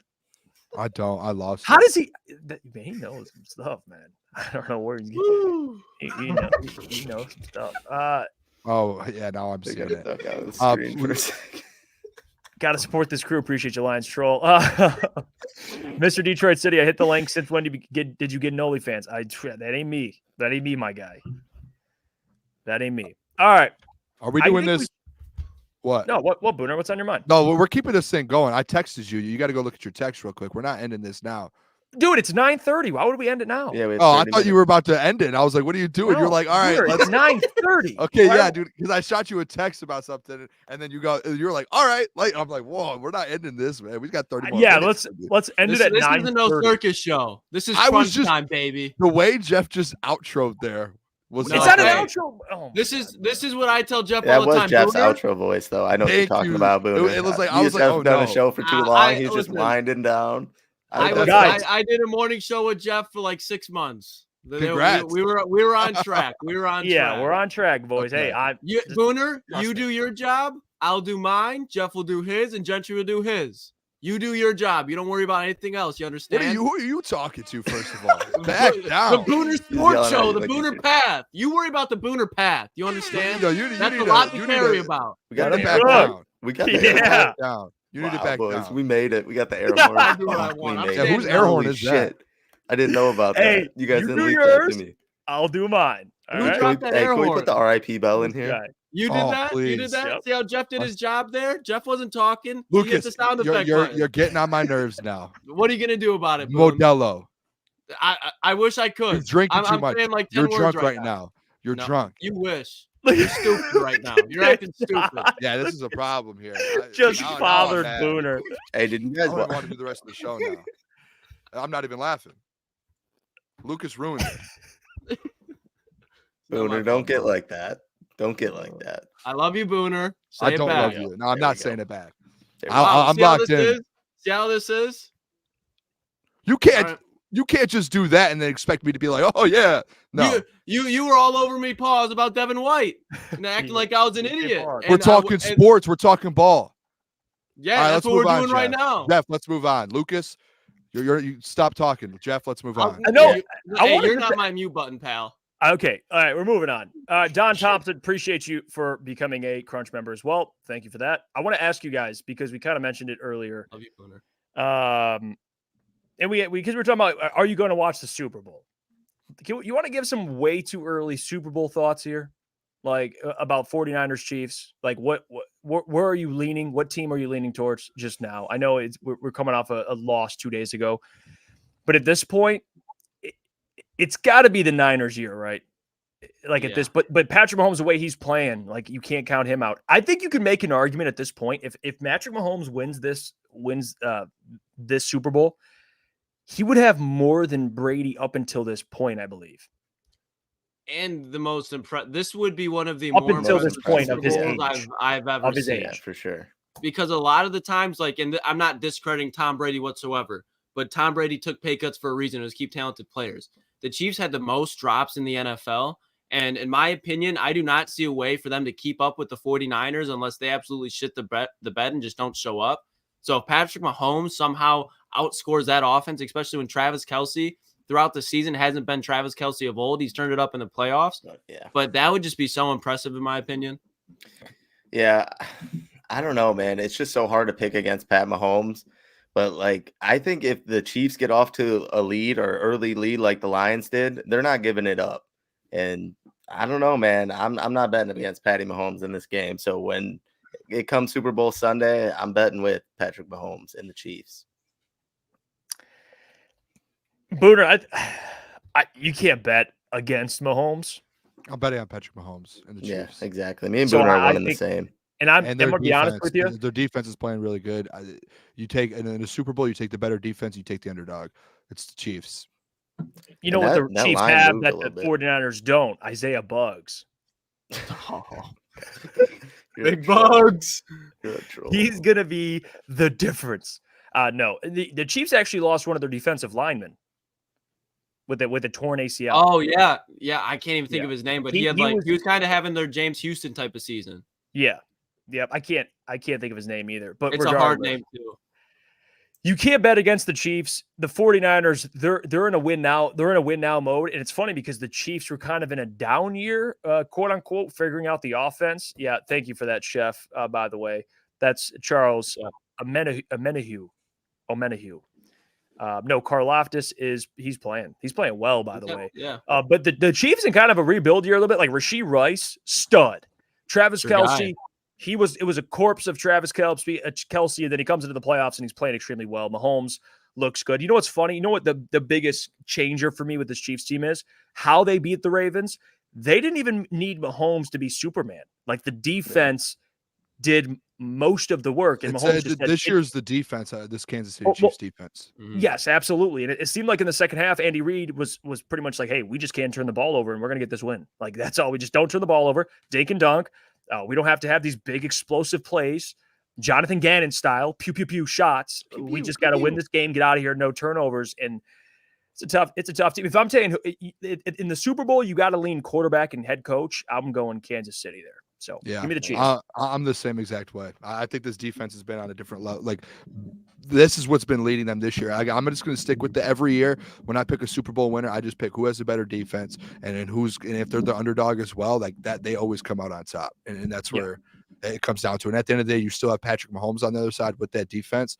There's no way that I can't see. And I get you have Christian McCaffrey, you have Nick Bosa, like you have dudes on there on the 49ers. But again, Lions were the better football team. Back-to-back games, the 49ers were the worst football team and found a way to win. You can't do that versus the Chiefs, especially Patrick Mahomes in the Super Bowl. Coach Walk's right, though. He says, look what the Ravens did to the 49ers and what Kansas City did to the Ravens. Yeah. I don't know, man. The Ravens also, they ran the ball like 6 times total. So I'm the lone one that has the 49ers in this one? Yeah. I think they get their lick back, man. A lot of those same players were there when they lost against a more talented Chiefs team. And you can say what you want about Brock Purdy, but the Chiefs, especially in the AFC Championship and NFC Championship round, they allowed the most rushing yards through the game. Like, you remember when Buffalo ran all over them? And then it's just a matter of time. Like, I think Christian McCaffrey has a game. I think George Kittle has a game. And I do think there's a way that they make Patrick uncomfortable, get out of the pockets, and there's just not plays to be had because of the wide receiving core. I think it'll be a close game, but I think 49ers win by like 3. Could happen. Do you guys know the line? Do you guys know the line? Well, it opened up at, I want to say like 2.5, and now it's down to like 1.5. So I think it's just like straight pick 'em now. Yeah. That's how it kind of should be, man. I would lean Kansas City. It's 1.5 right now. I would lean Kansas City because of how Patrick Mahomes is just on this stage. I don't know, man. Plus money too, man. Brock in the first half versus the second half, and I give him a lot of credit because Brock played from behind, which is something that I wanted to see out of Brock, and he looks good from playing from behind, even though he struggled in the first half. But man, like that Chiefs defense is legit, absolutely legit. And Chris Jones is going to wreak havoc. He's going to cause problems. That's true, yeah. Nick Bolton, hey, that's your guy, Lukas Klotz. Nick Bolton, Willie Gay. Willie Gay's the dog now. Willie Gay's the dog now. Who's got the linebacker advantage? The 49ers. Okay, I wasn't sure. Fred Warner, come on now. Hey, but the Chiefs in the secondary, they got Snead, they got Eric Reed, they got McDuffie, they got Mike Edwards. He's another free agent. If CJ goes, that'd be a good one for Detroit. Although he's kind of a free safety. But no, I agree. They got guys. Yeah, I want to see if you take that, but you've been hyping up those two though, Willie Gay and Nick Bolton. I didn't even know Willie Gay was like playing like that. Honestly, I know Nick Bolton. He's a great player. I think Willie Gay's hurt right now though, or it could be Nick Bolton, but I'm pretty sure they'll be back for the Super Bowl. But I want to say it's Willie Gay's out. Yeah, Big John, KC by 17. 17. Wow, that's crazy. I wouldn't be like that. Wouldn't surprise me though. Like I'm not like guaranteeing a 49ers win by any chance. Yeah, that's been the difference to me with Chef this talks. It says Gay has a neck injury. Yeah. Okay. So it is Willie Gay. Well, regardless, I think it's time. We got 20 minutes left, guys. I think we just roll with a mailbag and we'll just talk to the people for the last 20 minutes. I think that's yeah. We can just chop it up. Questions. Drop questions, concerns, thoughts. We could chop it up with the people here. Purple Prince chiming in. He says, I just think if the 49ers can limit Kelsey, the Chiefs won't be able to score. Yeah, that's where Watson getting loose. You're just not limiting Kelsey in this Super Bowl. Rashee Rice has been a baller. He was cooking up. Yeah. Isaiah Pacheco's been playing really well. Hard, man. He runs hard, and just the same type of style that Monty does. So I mean, you've seen how successful Monty was last. They have against the Niners. So they have 2 other tight ends that just get open. It's kind of wild. Yeah, you ain't lying. G Granddaddy 4. Oh, hey, by the way, I know who this is. This is Lexi's uncle. Shout out. He's a member. He's a member. He says AG update. Well, there's not really an update. He's taken interviews with Washington. I believe he's done multiple interviews with Washington. I think Washington though will go somewhere else. I go with a different hire. I think AG comes back to Detroit at this point, and then next year, maybe in sometime in the future, he gets a head coaching opportunity. But I think he's back.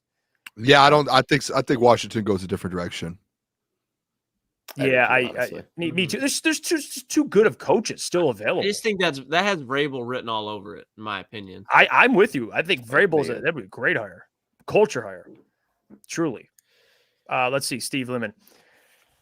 Who do you see the Lions not bringing back? Will Harris better be gone. I swear to God. I'm with Lucas on that one. Nothing more to be said. Will Harris. Don't bring him back. Don't bring him home. Eric, number one free agent target for the Lions from each of you. We actually did that earlier. You can rewind. We kind of went all over it. We covered it for like 20 minutes, about 9 o'clock, so about 40 minutes ago.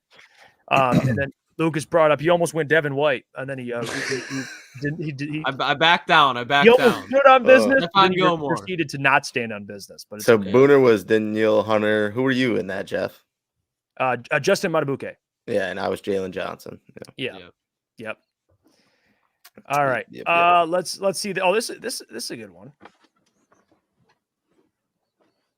Not even really a question, just more. Debo's water boy. We need to let him walk. Ooh. Come on, Lucas, come take on, the Ryan. stand. We do not need to let him walk. If he's asking for too much money, You keep him. He can go. But you're talking about the Lions' weakness is in the secondary, and the strength of their secondary is the safeties. You need depth in the secondary, and a guy that's been playing at high caliber for that long. Again, do not judge C.J. Gardner-Johnson's career off of how he played in one game. Do not do that. Just like you don't want to. It's all just emotional bias, just like people are doing Josh Reynolds. It's insane that like you do not want C.J. Gardner-Johnson back, even though Lions fans were begging for him during the season.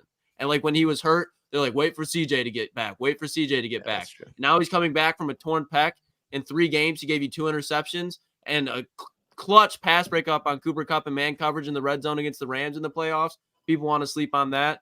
They'll talk about the stiff arm all day, but they'll put all the blame on him. And I'm not saying that Ife Melifonwu should get all the blame. People won't bring up the fact that he missed a sack on Brock Purdy. People won't bring up the fact about Chase Lucas runs his mouth all the time, which I like, and he blows a punt that could have been down on the inch line, and then it goes into the 25 and it's a touchback. Nobody talks about that. It's all C.J. Gardner-Johnson. So if you're one of those people, that's fine. I just think it's ignorant. Mr. Detroit City, start one, bench one, cut one. Jack Campbell, Alex Anzalone, Rodrigo. To me, this isn't really hard, to be honest. Yeah, you got to cut Rodrigo, and then I would start at this point. I would start Anzalone. And then. But next year maybe it would be the opposite. Yeah, but Rodrigo, unfortunately, even though he had a big pick, cut him. He had a big pick. Cut him. That's our clip. Yeah, that's our clip. Rodrigo clickbait. Cut him. Here's this one. Big John, he says, could Randall L replace Ben Johnson as OC? I'll tell you one thing. I'd like it better than Hank Fraley, if I'm being real with you. Like, I don't want Hank Fraley touching the OC job. And I'm with you on that. And that's not like a shot at him he's a great O-line coach. And I think he the only reason stick to that. He's great. The only reason he was going to be switch up. If Ben Johnson leaves next year, Hank Fraley probably will go and be in his OC. Only reason is because Ben Johnson calls the plays. Yeah. You can have him as an OC. I want Hank Fraley is one of the best O-line coaches.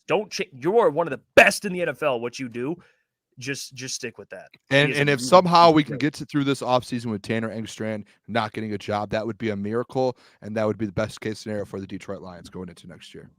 Do you think you bring that up a lot, Boone? Do you think there's a chance he leaves? He's already got 2 OC interviews in the last 2 days. But do you think he's going to lean towards leaving, or I think there's a chance. I mean, if you get multiple offensive coordinator interviews, there's a chance you get one of those jobs. Like especially the Bucs one. Like there's definitely a chance. Especially he's been behind Ben Johnson for a couple years now. Like there's for sure a chance. I'm just hoping that he doesn't get it. I don't want to prey on anyone's downfall, but I just please just don't get the jobs. No, I feel you. Right. So here's this one, ETN Mailbag. If you could attend any past sporting event, which would you attend? Past sporting, I have an easy one because I would have loved to see this. 04 Pistons championship. Yes, but but my real answer is Malice at the Palace. I want to be there. Oh, that would have been. I want to be there. I want to throw the drink at Ron Artest. I want to do it. Not you. I want to. No, I'm just kidding. I'd get my ass beat, but I'd like to be there, man. You go toe to toe with Ron Artest? I'd be sitting there eating like a $7 slice of pizza, Little Caesars pizza, with my $8 Pepsi or Coke or whatever, just sitting there, just eating, drinking, hanging out. Me being like, what the hell's going on? I mean, honestly, I would just love to watch that shit go down. So I'll go Malice at the Palace. That's a good one. Yeah, me thinking now more so just like great sports moments as far as like games, but yeah, that one I've been thinking about for a while though. I've always thought that, like, man, I just want to be there. I think the Cardinals and the Steelers Super Bowl would be a crazy game to go to. I feel like the James Harrison pick six and Larry Fitzgerald, they almost get down there, and then Santonio Holmes has that last second touchdown. That was a crazy Super Bowl. That was cracked with a lot of Hall of Fame players. Yep. There's a lot of great. I mean, there's no wrong answer. You can go with anything.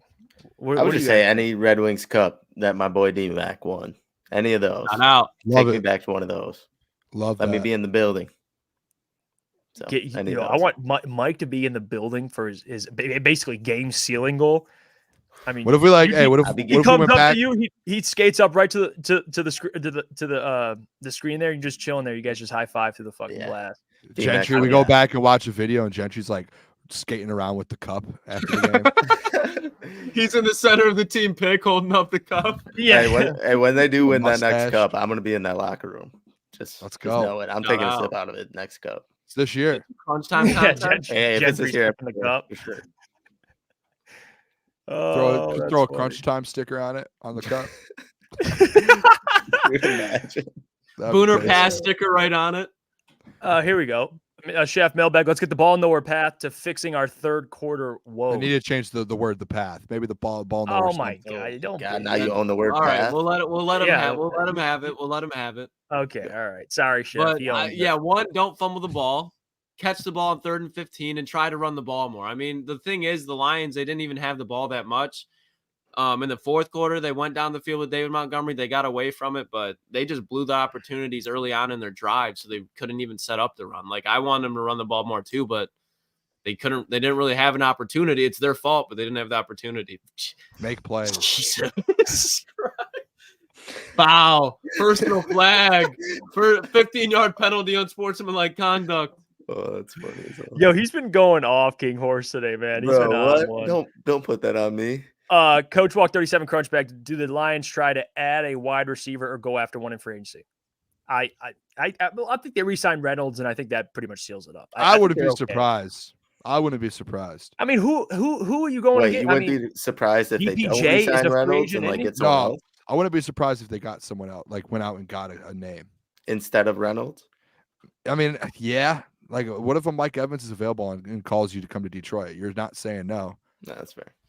You know what I mean? Like, I'm with you, Boone. I mean, people are just gonna say I hate Josh Reynolds even more. So, yeah, I mean, I would just go Mike Evans, Amon-Ra St. Brown, and JMO. Like, that's an insane trio. And then if you have somehow Josh Reynolds cheap at your 4, that's crazy. That is. They'll draft one too. I mean, shit. I know it was a 7th round pick, but Antoine Green, I think they have more of a need at wide receiver this year just for depth reasons with age and injury coming up. They take one in the 4th round. They pull up another Amon-Ra St. Brown out of nowhere. You never know. Top 3 dictators. Number 1, Jeff Iafrate. Yeah. No, I think Mussolini's goated. I think Mussolini would be number 1. I think he went out kind of bad. Yeah, but me and Adam had this discussion. We come to an agreement there. We'll save that for a future episode when somebody there's certain somebody can discuss that. Okay, he can take that away. Chef says Booner is number 1. I don't know. Booner as a dictator would just be number 1. He would own the word path, so you can't say that. I already do. So the country would be called path. It's not that I wouldn't. I already do. Yeah. You have it copyrighted. Interesting. You do. It's interesting. Christian says, Mailbag, do you think Frank Ragnow retires? Not this year. No. When the Did contract's you up. Taylor Decker too? Taylor Decker's not retiring anytime soon. No, I think Frank retires first. Yeah. Oh, absolutely. Because of his toe. Yeah. George, Mailbag, who do you want to see for CB1? Hopefully a free agency signing. Yeah. I mean, unless you draft a corner that's like insane, but I doubt it. So you're probably gonna have a free agent as your number 1 corner. As much as we complain about Cam Sutton, could you imagine having Kendall Vildor and Jerry Jacobs out there instead of Cam Sutton? Oh my gosh, man. Will Harris, one of them gets hurt. Yeah, no, really, you would have been out there for Will sure. Harris, and then man, championship game, if you had to go Will Harris, I would. Yeah, Will Harris lined up Cross against Oh. Deebo Samuel. Against Deebo Samuel. Make an open field tackle on George Kittle. Good luck. He couldn't even sniff Jawan Jennings level. Jesse Adams, Mailbag. Do you guys think an underrated, not talked about enough for this offseason story is Jamel's work ethic, putting in the work? He better be St. Brown probably he better be in St. Brown shadow. Massive year 4 for him, man. Yeah, I would agree with that, Jesse. I think, man, if you have a guy like Amon-Ra St. Brown that works as hard as he does, it's hard not to just get better. Like you just like Khalif Raymond. Like I was just about to say him. He's been a guy that's just consistently got better. He's always hanging around with Amon-Ra. Those guys are catching 200 footballs after practice, like after in training camp, especially. So yeah, I would say J-Mo big year this offseason. Just please don't get suspended. As long as he's healthy. J-Mo's wide receiver 2 this year. What needs to be known as well is that he's about to have a full offseason, a full training camp, and he's going to be playing in all 17 games. We have not seen that, and he's not coming off a major injury. Like, we haven't seen that yet from J-Mo, and I think that's going to be very beneficial for him. Well, and it's not just coming off of he's not coming off of an injury, but he's coming off the greatest performance he's had in the biggest game of his career. Yeah, that good point. He's got so much momentum going into this offseason where now he doesn't have to worry about getting that monkey off of his back. If you still don't believe in Jameson Williams, that's on you. That's just on you. So now he doesn't need to get better at anything, in my opinion, as far as talent. He just needs to polish his game and become a better overall wide receiver. And to your guys' point, being around Khalif Raymond, being around Amon-Ra St. Brown, being around David Montgomery, being around all those guys in that locker room that just work. When you have that much talent, if you can refine that talent, the sky's the limit, where there could be one day, and I'm not saying this is going to happen, but with how talented he is, there could be a situation down the road where he's a number 1 instead of Amon-Ra St. Brown, just because if he becomes a polished wide receiver, who's stopping him? Yeah.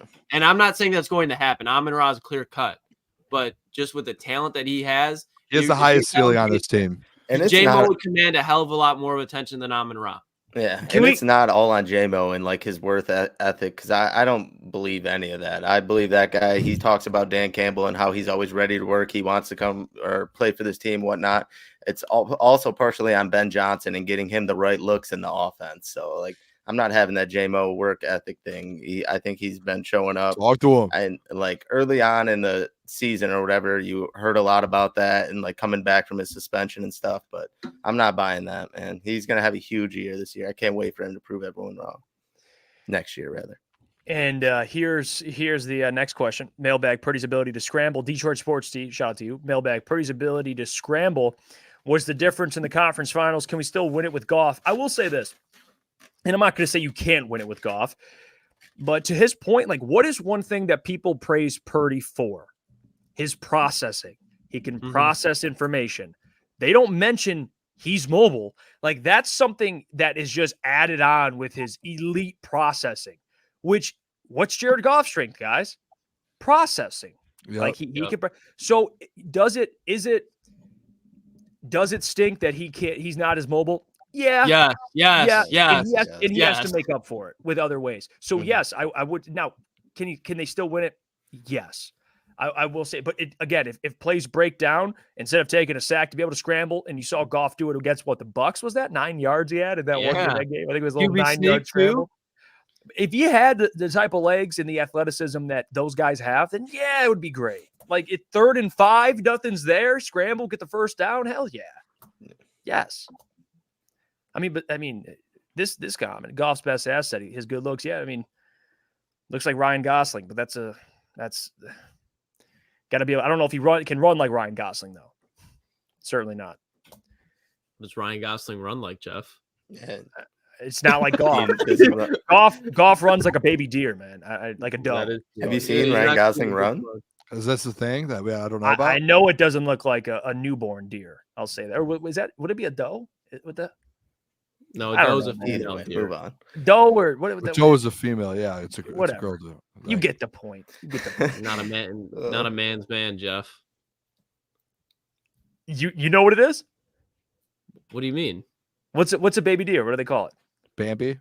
Yeah, I was gonna say Bambi. Oh, I A was gonna fawn. say A Bambi. fawn. A fawn? Oh, Yeah, is it really a fawn? it is a fawn. I I think have that no might be fucking right. idea. That sounds right. I'm Hey, not- yeah. Wow, Yeah. Klotz, hold on. He shot from deep. Yeah, that's a ball. Get Hey. me right. Get me right. That's I wasn't familiar with their game. I was not familiar with their game. That's on me.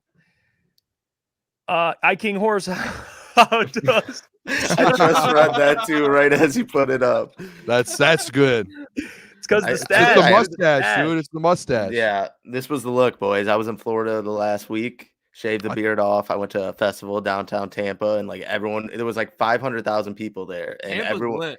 yeah, it's called like Gasparilla or something like that, and everyone dresses like pirates, and it was funny as hell. The Nelk boys were down there and shit. It was funny. It was awesome time. You saw man. the Nelk boys? Yeah, I mean, I didn't like get close to them, but they were in the distance partying it up. Yeah. Spying on him. I see it. Arg. Yeah, the boys, Celine the Dream. I like it. You should keep the stash. Oh, I am. Yeah, they got the stash and the flow going. Jeff Okuda. I love it. Yeah. Will Harris or Jeff Okuda? Jeff Yeah, Okuda. I Just out would- of spite.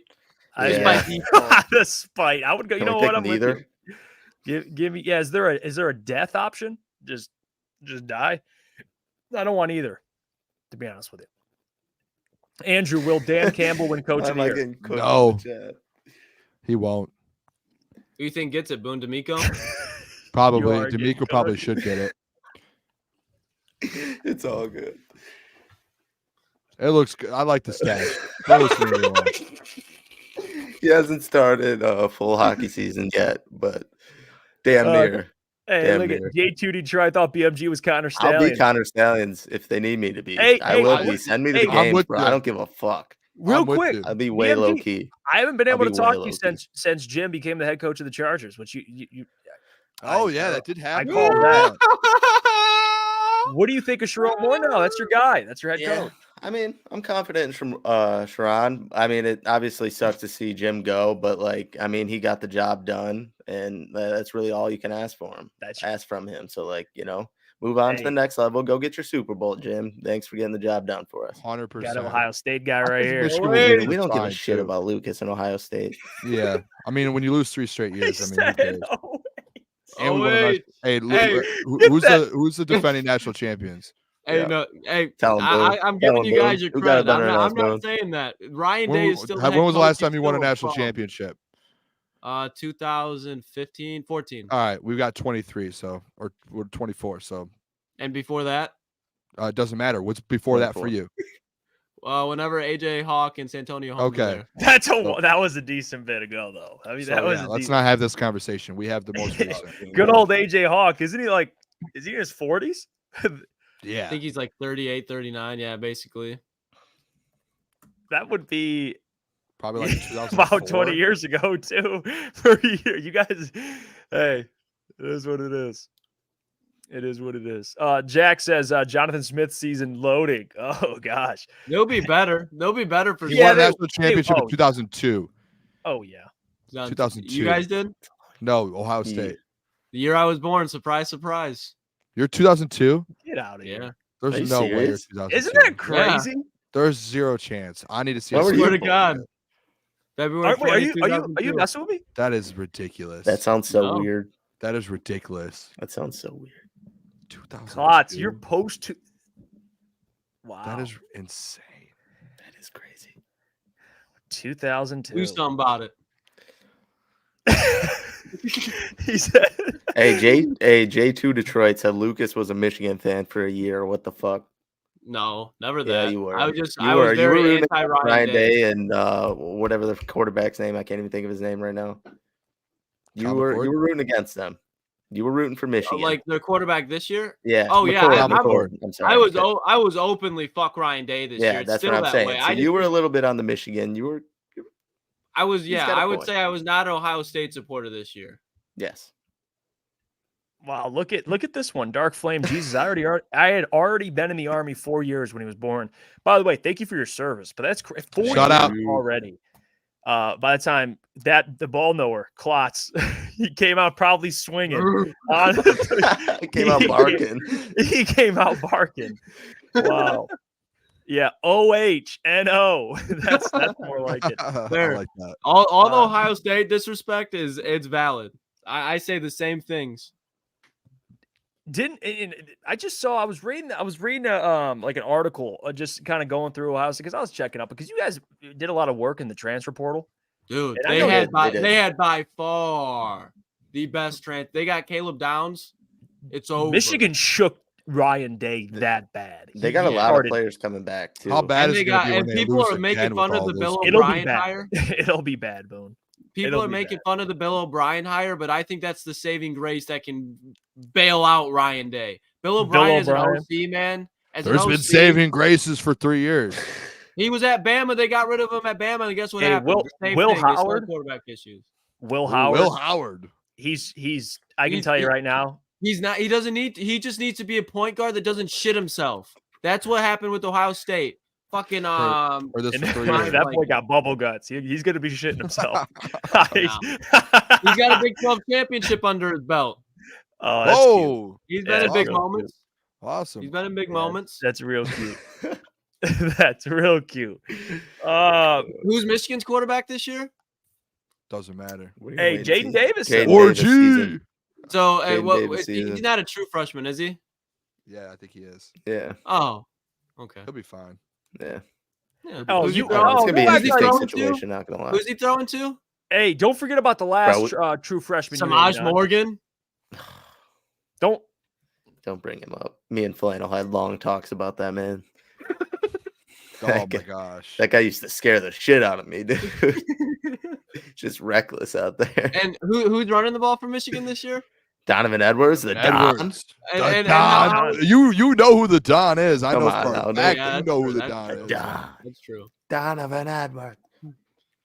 Guys, That you know what? was a painful thing. I had so much fun tonight. This is fun with you guys, man. Like this is if this is how it's gonna be every single night, which it will be. You guys, you do not want to miss it. The boys talking sports, talking life here on Crunch Time. If you're not subscribed already, then can you please just subscribe? And we had a good influx in Shout out subscribers Adam. there, so we appreciate Shout out you. Adam. Adam, the buzzer. Adam Baydoun at the buzzer. I got to catch up with him Didn't miss the soon show. as well. Dude, Adam called me today. I love that man. Yeah, he's the GOAT. He truly is. Legend. It truly is. We appreciate every single one of you for tuning in, man. It was a blast. We'll be back tomorrow, 8 p.m. to 10 p.m. as well, just like we go every single weekday, 8 p.m. to 10 p.m. Subscribe. Is it Adam's birthday today? Oh yeah! Shout It out is? Adam. Happy B-Day. Adam, you didn't even tell me it was your birthday. I talked to Adam Adam Baydoun. today. I talked to Adam today. Didn't even say happy birthday. I did too. I didn't know it was his birthday though. Shout out. Happy Oh, birthday. Adam. Shout out Adam or happy birthday. Happy birthday, Adam. Everyone You're the dropped goat. happy birthday to Adam in the chat. Yeah, That's- he really is. He really is. How did I have a whole conversation with him and he just never said it's my birthday? He's the goat. That's Happy crazy. birthday, Adam. Easy in Yeah. the chat as well. Appreciate you guys for everybody tuning in. All the people that became members, super chats, even just tuned in and just started watching. We appreciate all of you. We'll be back tomorrow, 8 p.m. to 10 p.m. We'll be live again. We'll have clips tomorrow as well, 10 a.m. and 4 p.m. Clips are coming out. We'll have reels out. Appreciate you guys. Have a great night. Love We'll you see guys. tomorrow. Deuces.